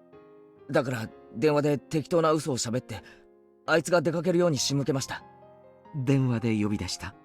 でもあなたの家と聡子ちゃんの家は離れています。電話をしてからではとても待ち伏せに間に合わないのでは。襲撃予定場所から最も近い電話として学校の電話を使いました。でも前原さん、当日は日曜日です。学校には施錠がされていて入れないのでは。偶然その時営林署の人が中に出入りしたんです。その隙に入りました。 After that, Coach grilled me on a few different things regarding the incident. He made sure to question me carefully, looking for any contradictions in my account. 信じましょう。あなたが昨日したことは夢とは思えない。I explained everything, including minor details that only someone who had actually committed the act could explain. I could, of course. It was only yesterday. Coach realized that my story had no expedient coincidences or too convenient details that would have existed in a daydream or a delusion, and finally seemed to want to believe me. これでもまだ俺が記憶をなくして祭り会場に行ったと思いますか？ Coach slowly shook his head. でもクラスのみんなが昨日確かに俺が祭りにいたと言います。そんなことがありえるでしょうか？あるわけがない。きっとクラスの皆さんはあなたによく似た誰かとあなたを見間違えたのでしょう。 No, don't say that. それに集団心理が働いて皆さんはあなたがお祭りにいたと錯覚してしまっているに違いありません。 They couldn't have mistaken me. Mian and the rest said they were spending time with Keiichi Maibara. It was much more than them having mistaken me for someone else. But saying that out loud would just confuse Coach. He spoke to me in whispered tones. 罪の意識はあるんですか？ It didn't sound like he was criticizing me. And even if he had, I would have flatly said the same thing. ありません。あいつのいなかった平穏な時間を取り戻すために行いました。だから俺はあいつを殺したことなんかさっさと忘れてこれまで通りに生活するつもりです。あいつが現れる前、聡子がいつも見せてくれたあの笑顔が戻った時、ようやく全ては終わります。 Also, can you check if Tepe is actually dead? Can you? Because I'm kind of going crazy here. Please? 犯行を誰かに目撃されたということは。 Well, there was one person. ないと思います。 Not when it was happening, but after. 目撃されてれば、もうとっくに逮捕されてるでしょうから。私は医者です。人の命を救う職にあります。だから私から人間の命を奪うことを肯定する旨の発言はできません。だから私はあなたにこう言います。 Even before that, the voice actor got really close to the microphone when he was saying that. Coach slowly rose and placed a hand on my shoulder. 聡子ちゃんを救ってくれてありがとう。 Coach's eyes started shedding warm tears. When I looked at him, I started to feel some tears on my own.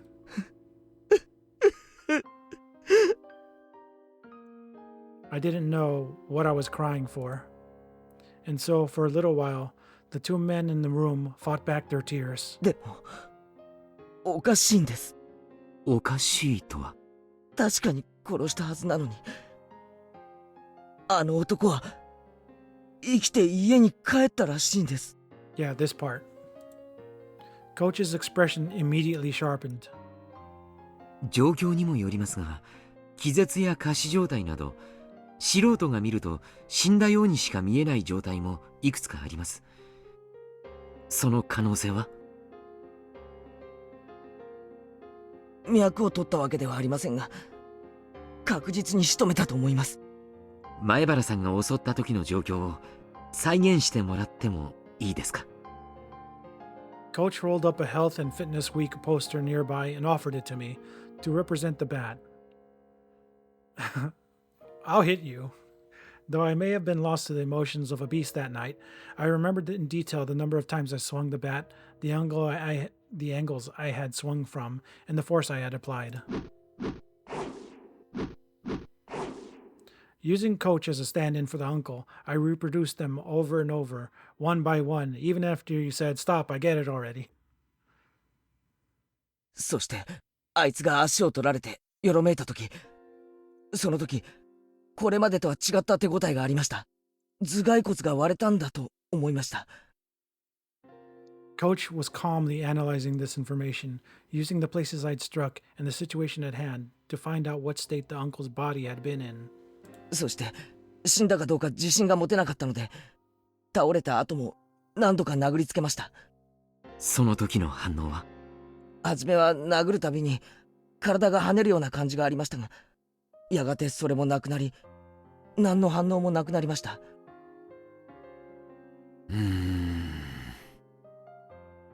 Coach folded his arms and said, a few times. And then he spoke. 死んでいます。ほぼ間違いなく。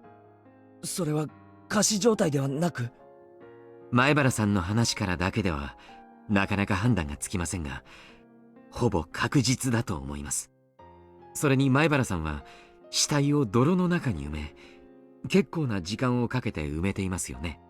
But instead of trying to determine that from the story, why don't you just check if Teppei's alive? 仮に30分で埋めたとして、その男は30分間も泥水に沈められていたことになります。それだけの時間、呼吸が止められたら確実に脳死します。殴った強さ以前に埋める過程で確実に絶命したと？そういうことです。30分間泥に埋められていて生きていられる人などありえません。ありえないですよね。でも聡子は生きてると。 Coach, a doctor, just gave his stamp of approval that he was dead for sure. That made it seem all the more unfair that he would still be alive. 前原さん、これはとても恐ろしい想像なのですが、前原さんが殺した相手が叔父でなく別人である可能性は？ Another valid theory. え？ He's right. That could be why. It cleared up the inconsistency of my definitely having killed someone, but him still being alive. そんなはずはない。だってほら、監督と一緒に聡子の家の前で酒瓶の袋を運んだ時、窓から顔を出した男がいたじゃないですか。あいつですよね、聡子の叔父は。ええ、間違いありませんよ。あの男です。実はもう一人叔父がいるなんてことは？聞いたことがありません。あの男だけです。あいつの特徴を教えてもらえますか？まず身長がですね、175、もう少しあるかもしれません。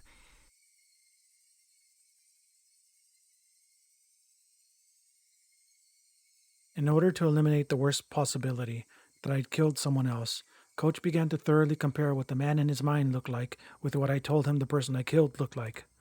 But no matter how in depth my description went, none of the characteristics differed. The uncle's traits, according to Coach, were all exactly the same as the person I'd killed. But those traits were all extremely vague, and they weren't particularly distinct at a glance. もっとこう絶対にあいつだと識別できる特徴はありませんか？そういえば私は見たことありませんが、聡子ちゃんが昔背中に虎だかなんだかの入れ墨があるなんて言っていたような気がします。入れ墨？ That was really important. Not everyone had a tattoo. If I found a tiger tattoo on the back of the man's corpse, it would be proof I killed the right one. At the moment, though, there was one other thing that would verify this. To go to Satoko's house and see for myself the uncle that had returned home despite having died. But that was far more terrifying than digging up the body and looking at its back. Without even looking at the tattoo, I knew for sure the one I'd killed was Satoko's uncle. I cracked his head open and killed him. And yet, he'd gone back home. There wasn't any misunderstanding, or even the shadow of a doubt in my mind about having killed him. And yet, it was impossible for him to exist. Kind of like how Keiichi Maebara had been at the festival despite it being impossible. That small commonality made me feel as though a faint but bizarre force was permeating this insane Hinamizawa. 一体どういうことなのでしょう。前原さんはお祭りには行かず、聡子ちゃんのおじさんを殺していたにもかかわらず、お祭りにはあなたがいて、そして殺したはずのおじさんも生きている。何がなんだかさっぱりわからないです。そうやって整理して言うと、まるで俺が悪い夢を見ていて、実は殺人なんて存在しなかったんじゃないかと思えてしまう。でも事実なんです。この手でバットでガツンガツンと殴ったあの感触は絶対に夢や幻なんかじゃないんです。 Coach let out a slow sigh, then after looking back at the clock, got up. ちょっとこの話もう少し真剣にやりましょう。ちょっと失礼して紅茶でも入れてきてあげます。診療所も終わりの時間ですからね。ジムの方とかも返してあげないと。Coach stood up and went out into the hallway, leaving me alone. The clock was about to strike 6. I was at the festival, and the uncle I'd killed was alive. Had I really committed murder yesterday? The only whisper of a fact that proved it happened was the absence of that bat from Satoshi's locker. In any case, I was glad that Coach had taken my nonsense seriously. I just confessed to murder. Normally that would frighten a person away. Well, a doctor, I think, has to... They have nerves of steel. But Coach didn't run. He cried with me. I was glad he did. Like so, my tension smoothly melted away, and I suddenly realized I really had to go to the bathroom, urinate. I thought to use the restroom while Coach had stepped out.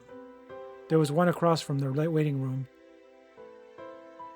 As soon as I left the room, I saw Coach and 2 male doctors wearing white clothing standing in the shadows of the hallway nearby. I didn't particularly intend to eavesdrop or anything, but I was quite surprised upon noticing how uneasy they seemed.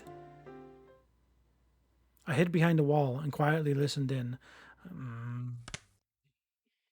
It seemed like Coach was giving directions to the 2 doctors. 紅茶ですね。用意します。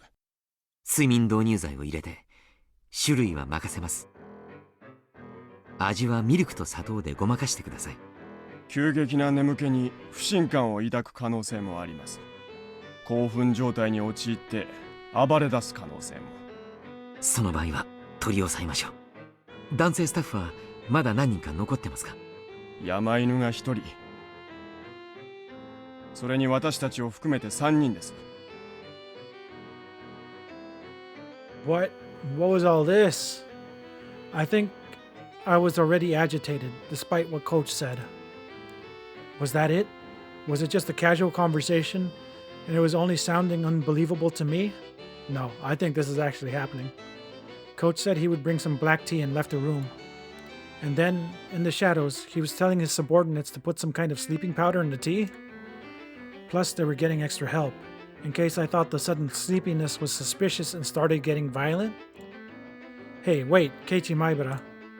Calm down. Calm down. There's no way something this stupid could be happening. I mean, he was just genuinely listening to my story, and he even cried with me. I thought he was the one person in Hinamizawa who would understand. This was... 作り話か虚言の兆候があり、特に昨日の記憶が完全に混乱。虚実の区別の喪失。Me too. 多重人格等の精神障害に酷似しています。Is it? でも、こんな急激な精神障害の発症は普通では考えられません。あるいは先天的、もしくは引っ越し前からそういう兆候があったのか。Now it's strange that he's saying this. 引っ越し前に精神科に通院例がないか調べたいところです。とにかく前原さんには穏便にお休みいただきます。The two doctors nodded deeply. 前原さんのご両親にも連絡しておいた方が良いですね。何と言えばいいか言葉が思いつきませんが、彼の自宅の電話番号を調べてください。My eyes, still moist, began to shed tears once more. This was too cruel. I really thought he had actually understood and had believed what I told him. But now, from the other side of the wall, he was bluntly treating me like a crazy person. I believed you. I had let down my guard because I thought you were the only ally I had left after that insane night. Was that a lie? All that about thanking me on Satoko's behalf. Were you just pretending in order to keep me placated? Maybe. My tears fell to the floor in frustration. Actually, I think at that point he did believe you, but then you started contradicting yourself or showing signs that maybe you're crazy or that your memory's messed up. I'm not going to say crazy. I was an idiot. I was such an idiot for believing that bastard. I heard footsteps approaching the doctors. A man in a dress shirt with no tie came running up. 入江先生、大変です。高野さんが見つかりました。高野さんが一体どこに？それが山中で焼死体で発見されたらしく。死んだ？高野さんがですか？ The men, all surprised, exchanged glances. Dead? Takano-san? Hey, wait, so then, does that mean when I cursed her, wishing for her death, that wish was granted? 焼死とは一体どういうことですか？それは事故ですか？県警の発表では他殺の可能性が極めて高いと。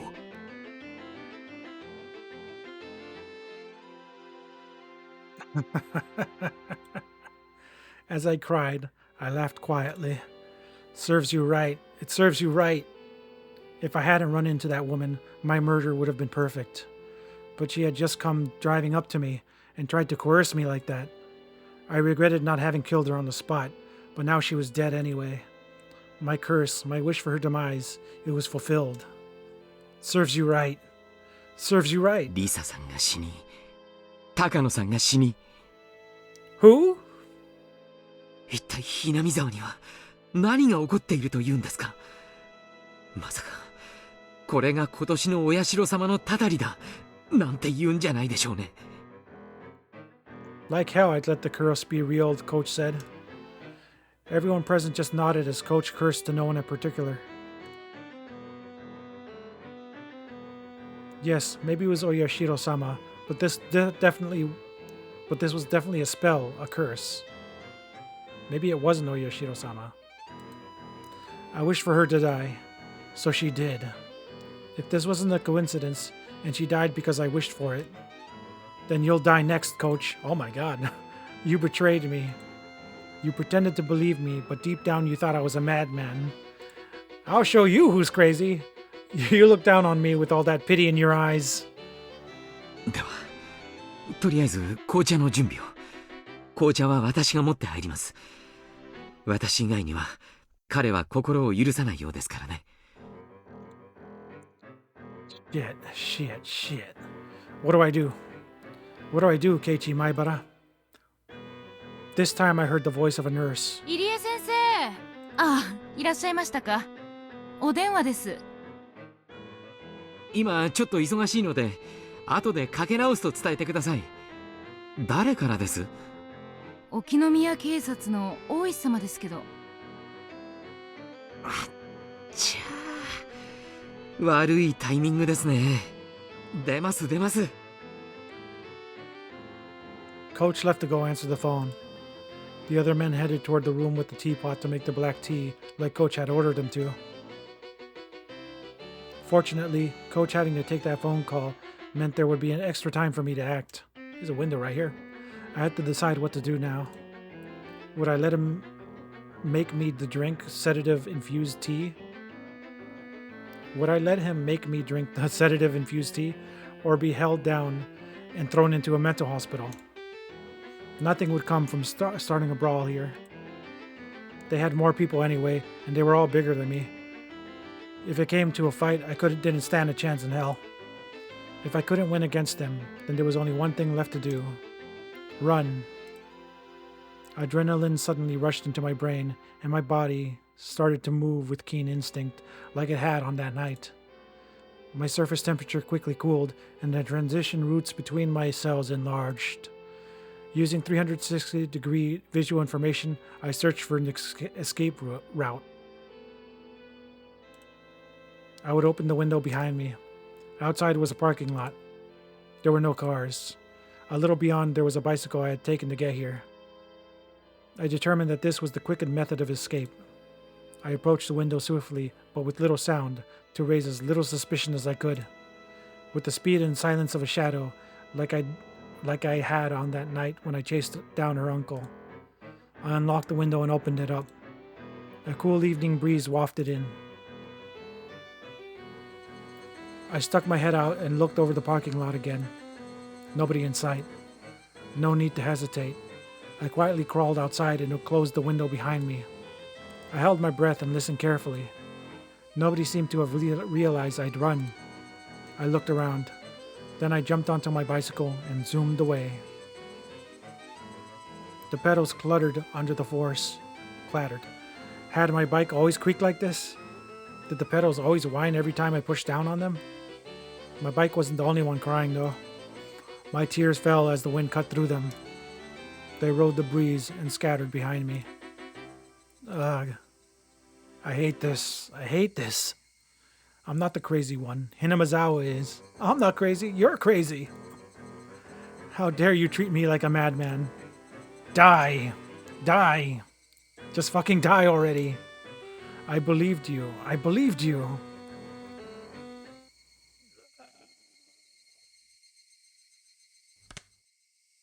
I'd gone to the hospital in order to escape Rena and Mion's invitation. But the reality that was waiting for me had been too cruel. Who was insane, me or Hinamizawa? Or was the answer something else? I started having trouble breathing. I didn't have any clue what was happening anymore. The loud chirps of the Higurashi were irritating me. Were even the Hinamizawa Higurashi I knew so well calling into the wind? No, that wasn't quite it. They weren't calling. They were crying. The pained wailing of those lost in some kind of rhythm in another world, no longer able to return to their own sunlight. I didn't do all of that to end up in a world like that. And actually, at about this time, I might have been having fun with everyone else. Satoko would have gotten her smile back after realizing her uncle wouldn't ever come home, and she might have shown it to us at our first club meeting in a while. That was the kind of world I wished for. So, what was this? Why did I end up in such a strange, ghastly world? Someone I'd killed was living like normal, and I enjoyed myself at the festival despite not being there. I don't want it. I don't want this strange world. When did it start to go so wrong? When? When? No matter how much I thought about it, I never understood. I rode swiftly and returned to my home. It had begun to rain during my journey back, and just like yesterday, I was now soaked. Yeah, tell me about it. But I didn't care about something so trivial right now. The pain I felt in my heart was that Coach, the one I trusted, was acting so cruelly, was far worse. Did I have no allies in Hinamizawa anymore? With the naive thought that I at least wanted my parents to side with me, I stepped up to the front door. Mom, Dad, I killed someone. Can you I think I'm going crazy. Wait, Keiichi. It'll be dark soon. There's something you want to check, right? Yes. I wanted to dig up that man's corpse and get a look at his back. If there was a tiger tattoo there, I would know beyond a doubt he was Satoko's uncle. That long night wouldn't end until I was certain. If this insane world was all reparation, all a divine punishment, then I needed to make certain whether I had been successful enough to even deserve to pay that price. I went to the storage room again and got the shovel. It had been washed in the rain, but the paint was peeling, making it look unsightly. I never ever wanted to touch this thing again. The sensation of it in my hands was totally different from the night before. There was a ruthless coldness about it. Yeah, it would be dark soon, so I'd need to get the lantern as well. There would be a little bit of light from the street lights, but it would get extremely dark. I thought I'd put the lantern here, but I suddenly noticed it wasn't anywhere to be found. Then it hit me like a bolt of lightning. Of course, on that night, I hadn't brought the lantern back with me. I'd left it at the place I'd buried the body. Evidence. If I didn't go get it soon, it would be very dark. And then, not only would I be unable to find the spot I'd buried the corpse, but I wouldn't be able to find the lantern itself. If that happened, it was all over. 急ごう。 In order to fit the shovel in the basket on the front of my bike, I'd need to twist it and disassemble it. But it looked like there was dirt in the joints, and no matter how hard I pushed, it didn't want to come apart. After a strenuous effort, I realized I couldn't get it apart, so I decided to hold it in one hand and ride my bike with the other. With the downpour soaking me through, and a shovel in one hand, and riding one-handed, it was as if I'd returned to that night. No, return was the wrong word. It was more like that night had never ended. The pain of the raindrops striking me were no different from back then. The thing that was different was Hinamizawa, the world, and nothing else. The rain clouds were already making it dark, and now was about the time for the sun to set. I could tell it would only get rapidly darker. The straight road leading to town, in the middle of it, that should be where I buried it. Yes, it was near that street light. On that night, too, the water from the downpour was splashing down from the street lights, hanging like a waterfall. The pouring rain was exactly the same as it had been that night, and thus it brought my memories into focus. I left my bike in the brush and stepped into the forest, the ground already soaked with mud. Where had I buried him? Think. The darkness, the shadows, the water, the mud. Everything was the same. Think. And then I spotted the lantern by a fallen, moss-covered tree. That's right, I left it right there. If I left the lantern here, then I would have buried him over here. With the sensation of standing in the sludge, my feet remembered the spot better than my eyes did. I plunged my shovel into the ground. It's hard. It wasn't here. I just dug it up, so it should have been softer. I stick my shovel down in a few spots to test what they feel like. One of them clearly felt deeper. I recalled where the lantern was, where the trees and things were in relation to each other, and knew that it had to be here. Under here slept that man's corpse. There would definitely be the tattoo of a tiger on his back. But if it wasn't there, then I had made a horrible mistake and killed someone completely unrelated instead. I would be more dazed at that fact that Satoko's uncle wasn't dead than I would regret having gotten someone else mixed up into this. Ah, man, come on. Killing an innocent person. If this insane world was punishment for the sin of committing murder, I wouldn't be able to accept it until I'd kill Satoko's uncle for good. And then, without any fear, I'd attack him again.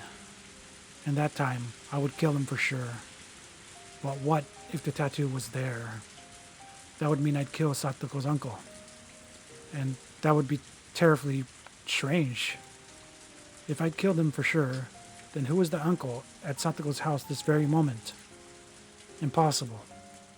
I didn't even know anymore what I was using the word impossible to refer to. I'd used the word quite a few times today. If I had to make the words impossible fit just one thing, what would it be? That much was obvious to me. こんなおかしな世界がありえてたまるかよ。 I shouted, then turned behind me. There was nobody there, of course.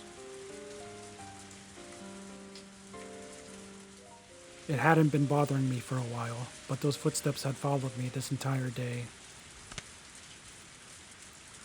Even just now, an extra set of footsteps had splashed behind me. No one was actually there, no indications of anyone even. But they were there. あんたは誰だ？俺がこっちの世界に来てからずっとついてくるな。 That's right. Thinking back, the first time I heard those footsteps was after Takano-san and I had parted. Those footsteps were my welcome into this strange inside-out world. No one could be there. I'd get no response. Whoever it was, they just kept staring at me. It wasn't ominous, just unpleasant. After staring into the empty space for a bit, as I bathed in the rain, my illogical anger slipped away. My tension loosened, and a tired feeling reared its head. I tested this feeling that night too. The sudden exhaustion I felt as the tension in my brain loosened. My vision quickly narrowed, and I felt like everything around me had suddenly gotten darker. I couldn't give in to this sensation. I would light what little explosives were left in my brain and force myself to keep going. I needed to dig that man up before my stamina ran out. I needed to see the tattoo on his back. I caught my suddenly ragged breath and calmed down. Then I stuck the shovel into the soft, muddy ground again. It felt exactly the same as that night. The sense of digging a hole in the beach with water coming into it with every wave. What day was today? Had I gone back to the night of Watanagashi? Every strange thought that came to my mind tormented me. Given my exhaustion, I didn't think I could manage to hold those thoughts back. Once the hole was deep, all illumination finally faded, blanketing my vision in jet black. It was probably the moment the sun had fully set too. That night, I had feared the worst and gone without much light. My senses were so strained that I could see even in that darkness. But now, I didn't have that kind of strength left. I drained everything I had last night, and now the darkness would be lethal. I decided to turn on the lantern. Putting it on the first setting would make it give off a faint light. Even with how little there was, it was enough, and people wouldn't be able to see it from far away in this rain. I grabbed the chilled lantern and turned the dial with a click and set it to the weakest light setting and turned it on. An uncanny world of silhouettes appeared before me. A complex and strange shadowy world created by the intricate entanglement of trees and branches. I had only turned on the light, and it was like that was all it took to make the world into something else. I let out a quick, tired breath and wiped the liquid, neither rain nor sweat, from my brow. Then I raised the shovel into the air and slammed it into the mud. That moment, the silhouettes surrounding me ominously all moved at once. Inside my head, something packed in there, something coarse but not hot or cold, was loudly rushing about. The silhouettes were all around me, looking down at me. And one of them, a silhouette bigger than the others, stepped forward. こんばんは。Detective Delicious. 月の綺麗な晩ですね。 Everyone uses this line, huh? The coarseness in my brain shot through my whole spine and left me at my waist. The strength in my body all left me through my hips, and I crouched down with a splash into the sea of mud I dug myself. おいし目上の人にはその後に3もつけるとなおよろしいかと思いますよ。そうでないと大人になってからいろいろと苦労します。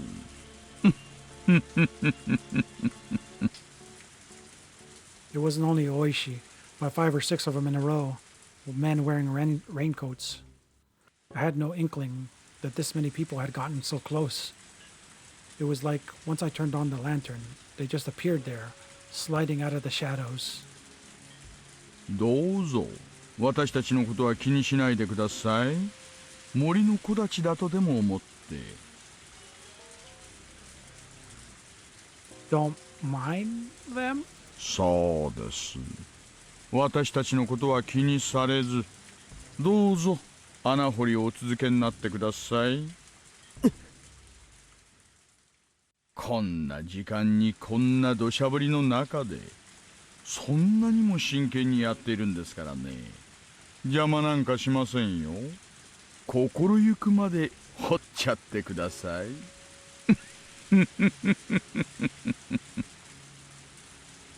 No thank you, I said. When I tried to get up and turn around, 2 men blocked that route. They stood on either side of me and lifted me up with amazing strength, then threw me into the sea of mud.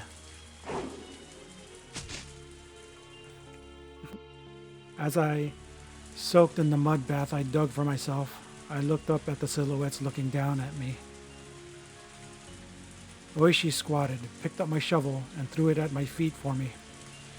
It bounced loudly off the mud and hit me in the face. Ow. ほら、続きをどうぞ。続きを。 I couldn't bear the oppressiveness of the silhouettes surrounding me, and slowly I stuck the shovel into the mud again. It felt like I was digging my own grave. If I kept digging, it wouldn't matter whether or not there was a tattoo or not, because that man's corpse would appear eventually. It was all over, surrounded on all sides, and nowhere to go.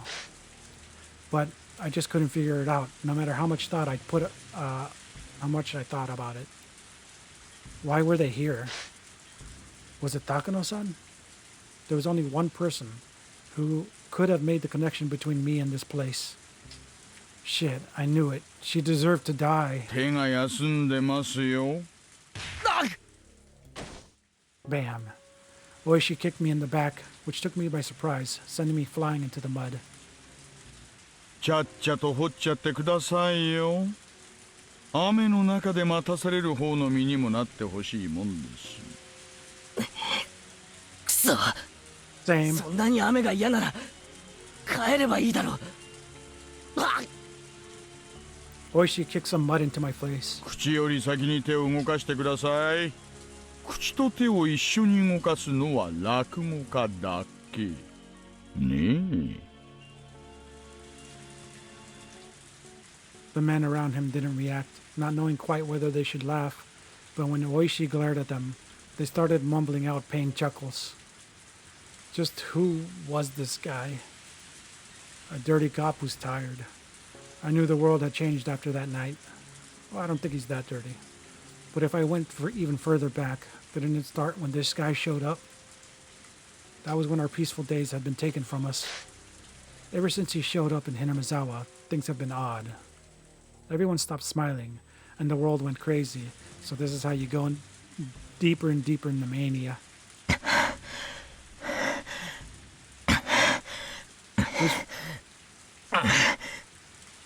Whose fault was it? Was it Takano's fault? Yeah, she deserved to die. Whose fault was it? Was it Oishi's fault? As soon as he came, then everything started getting weird. The ground under my feet gradually got harder and heavier. At this point, even I started to think something was odd. I hadn't buried him this deep on that night, had I? My exhaustion peaked, and I sat down on the spot. いつまで掘ればいいんだよ。最近の若い人は体力がありませんね。おい。At Oishi's gesture, the men all pulled out their own sinister-looking shovels. As I watched the daze, one of them grabbed my collar, dragged me out of the hole, and threw me to the ground. The rest of the men stepped into the hole I dug and started shoveling themselves. As I stared at them, dumbfounded, Oishi sauntered over and squatted to look at me directly. 前原圭一さん、あなたの趣味は雨の夜の穴掘りですかな？ Yes.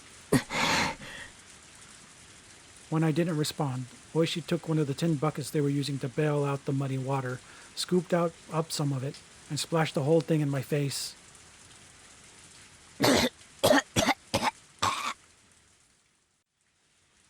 今日は大雨ですから、これ以上いくら濡れても全然わかりませんね。Heavy rain, huh? Oishi smiled to himself, then scooped up another bucketful of muddy water. もう一回聞きますよ。あなたの趣味は雨の夜の穴掘りですかな？そんな趣味のやついるもんか。Splash. Oishi hit me with another bucket full of muddy water. The pebbles in it stung. Oh man, I mean... あの穴を掘ると何が出てくるんですかな？ Getting hit by rocks. 私、花坂じいさんのここ掘れワンワンってのが昔から憧れでしてね。What story is he talking about? As he spoke, he ran the bucket through the muddy water again, to splash it in my face again. あそこにどんな宝物が埋まってるんですかね？私にちょっとだけでも教えてくれませんか？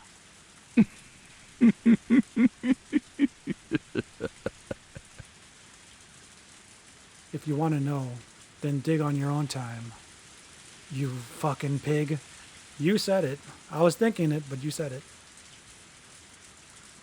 I wasn't saying that out loud. But you didn't say it either. But Oishi mercilessly drenched me in muddy water again anyway. Shit. If only you hadn't shown up, the world wouldn't have gone wrong. Ever since you showed up, things have been strange. Satoko got abused by her uncle. I ended up killing him, and the world went crazy. He was how it all began. Because of this culprit. He splashed another bucket of mud in my face. My insides were seething with anger. Die, you die too.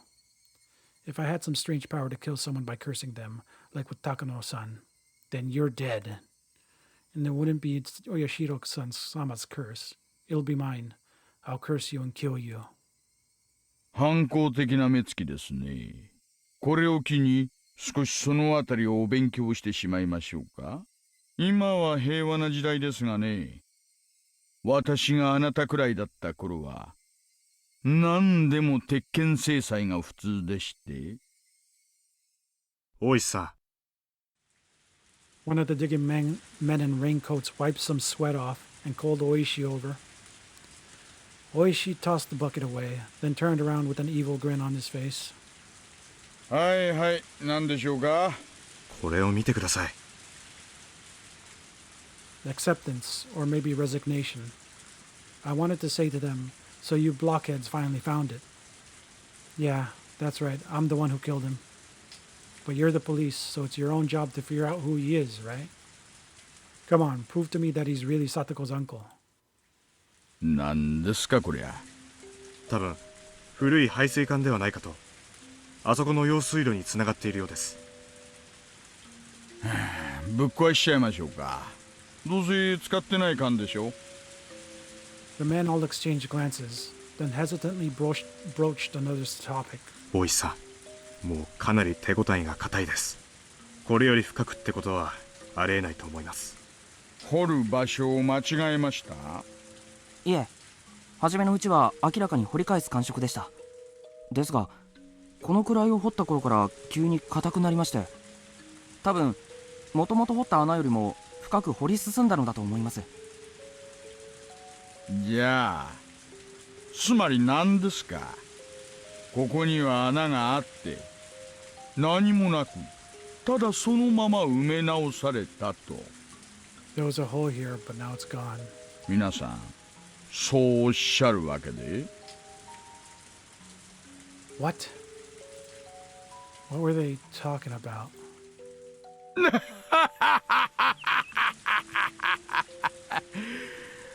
こりゃ参ったな。ねえ前原さん。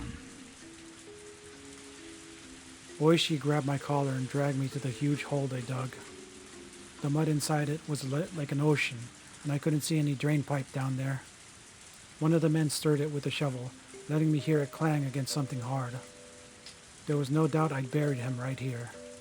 But I hadn't buried him this deep. I didn't dig enough to unearth an entire drain pipe. So, then, this man, his corpse, where was it? Proof that I'd been successful on that night was gone. Gone. Then what on earth was I? Was I actually crazy after all, and just possessed by the delusion that I'd killed someone? That couldn't be. It was the unmistakable truth. It couldn't have been a hallucination. But now, the most important evidence that it hadn't been an illusion was gone. I killed him. I buried him. I had absolute unwavering confidence in that fact. Then, did I fail to kill him? After I left here, had he started breathing again, crawled out, and gone back to Satoko's house? Was that it? I had come here to see whether he had a tattoo or not, and yet the truth I unearthed was far more than that. Yesterday, what was I killed him. I buried him. There was no doubt. But for some reason he lived and crawled back out. And that was impossible too. I'm so tired of hearing the word impossible over and over. I get it. Dead people don't like to play by the rules here in Hinamizawa. Then I'll kill you as many times as I need to. I'll keep killing you until you never show your face to Satoko again. Oishi and the others were muttering to each other. Eventually their conversation ended, and Oishi came towards me.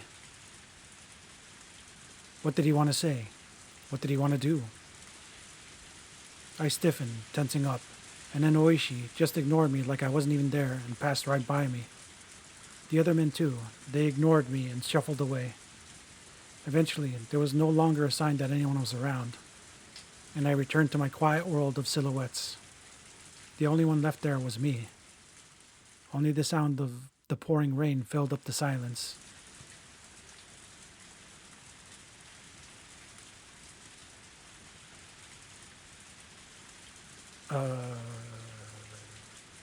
Okay. I'll just go home then. Inquiry request, record of malice. Alright. Record of malice sounds ominous. Inquiry request. Okonomiya Police Station Command Center transmission recording. June 20th, 8:08 p.m. こちら沖宮 PS 感度良好です。車両ナンバー紹介をお願いします。獅子骨歯の4344。副将獅子骨歯の4344。少々お時間もらえますがよろしいですか？お願いします。Number match. Shishibone.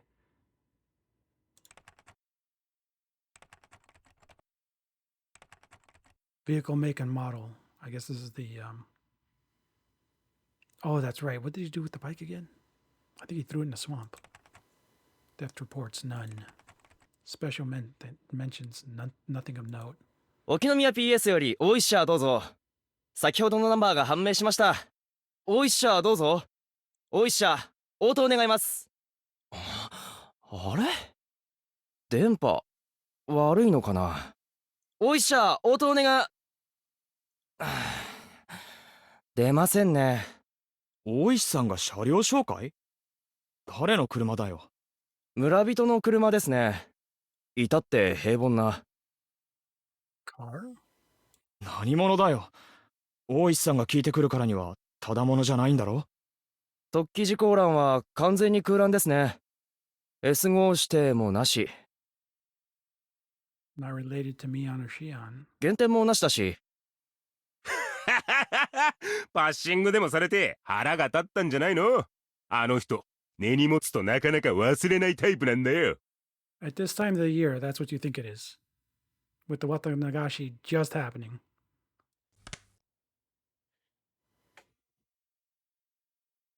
Oh, okay. Very strange. Okay, strange car. Record of malice. Takano's car? I don't know. Record of malice. He said it smelled. He said the food smelled. He said it smelled because I smelled. He said I smelled because I don't take baths. He said to take a bath 3 times a day because I was a smelly person. He said I had to stay in the bath for a very long time. Every time. He must be possessed by something too. This is the same thing the man who died said. Why does he know that what that man said before? That much is obvious. The same thing that possessed that man is now possessing him. Can't a sudden earthquake make a big hole in front of the house? If it did, he would definitely go and look into it. And then I would just have to push him in. I won't give in until I get that chance. I won't give in. I won't cry. I won't give in. I won't cry. Someone is apologizing again. Okay, that's just insanity. I don't know what that is. Can I look? I cannot look right now. I have to go in there and look. Someone's forcing someone else to take showers along. Could it be Satoko? Satoko's also gone nuts, maybe?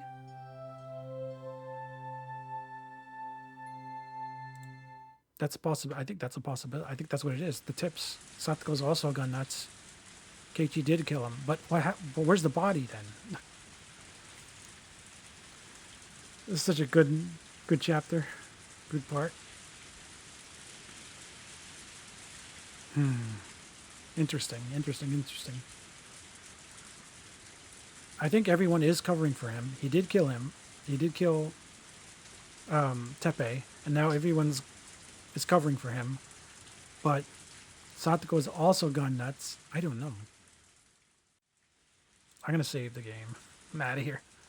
Can't wait till the last part, I think.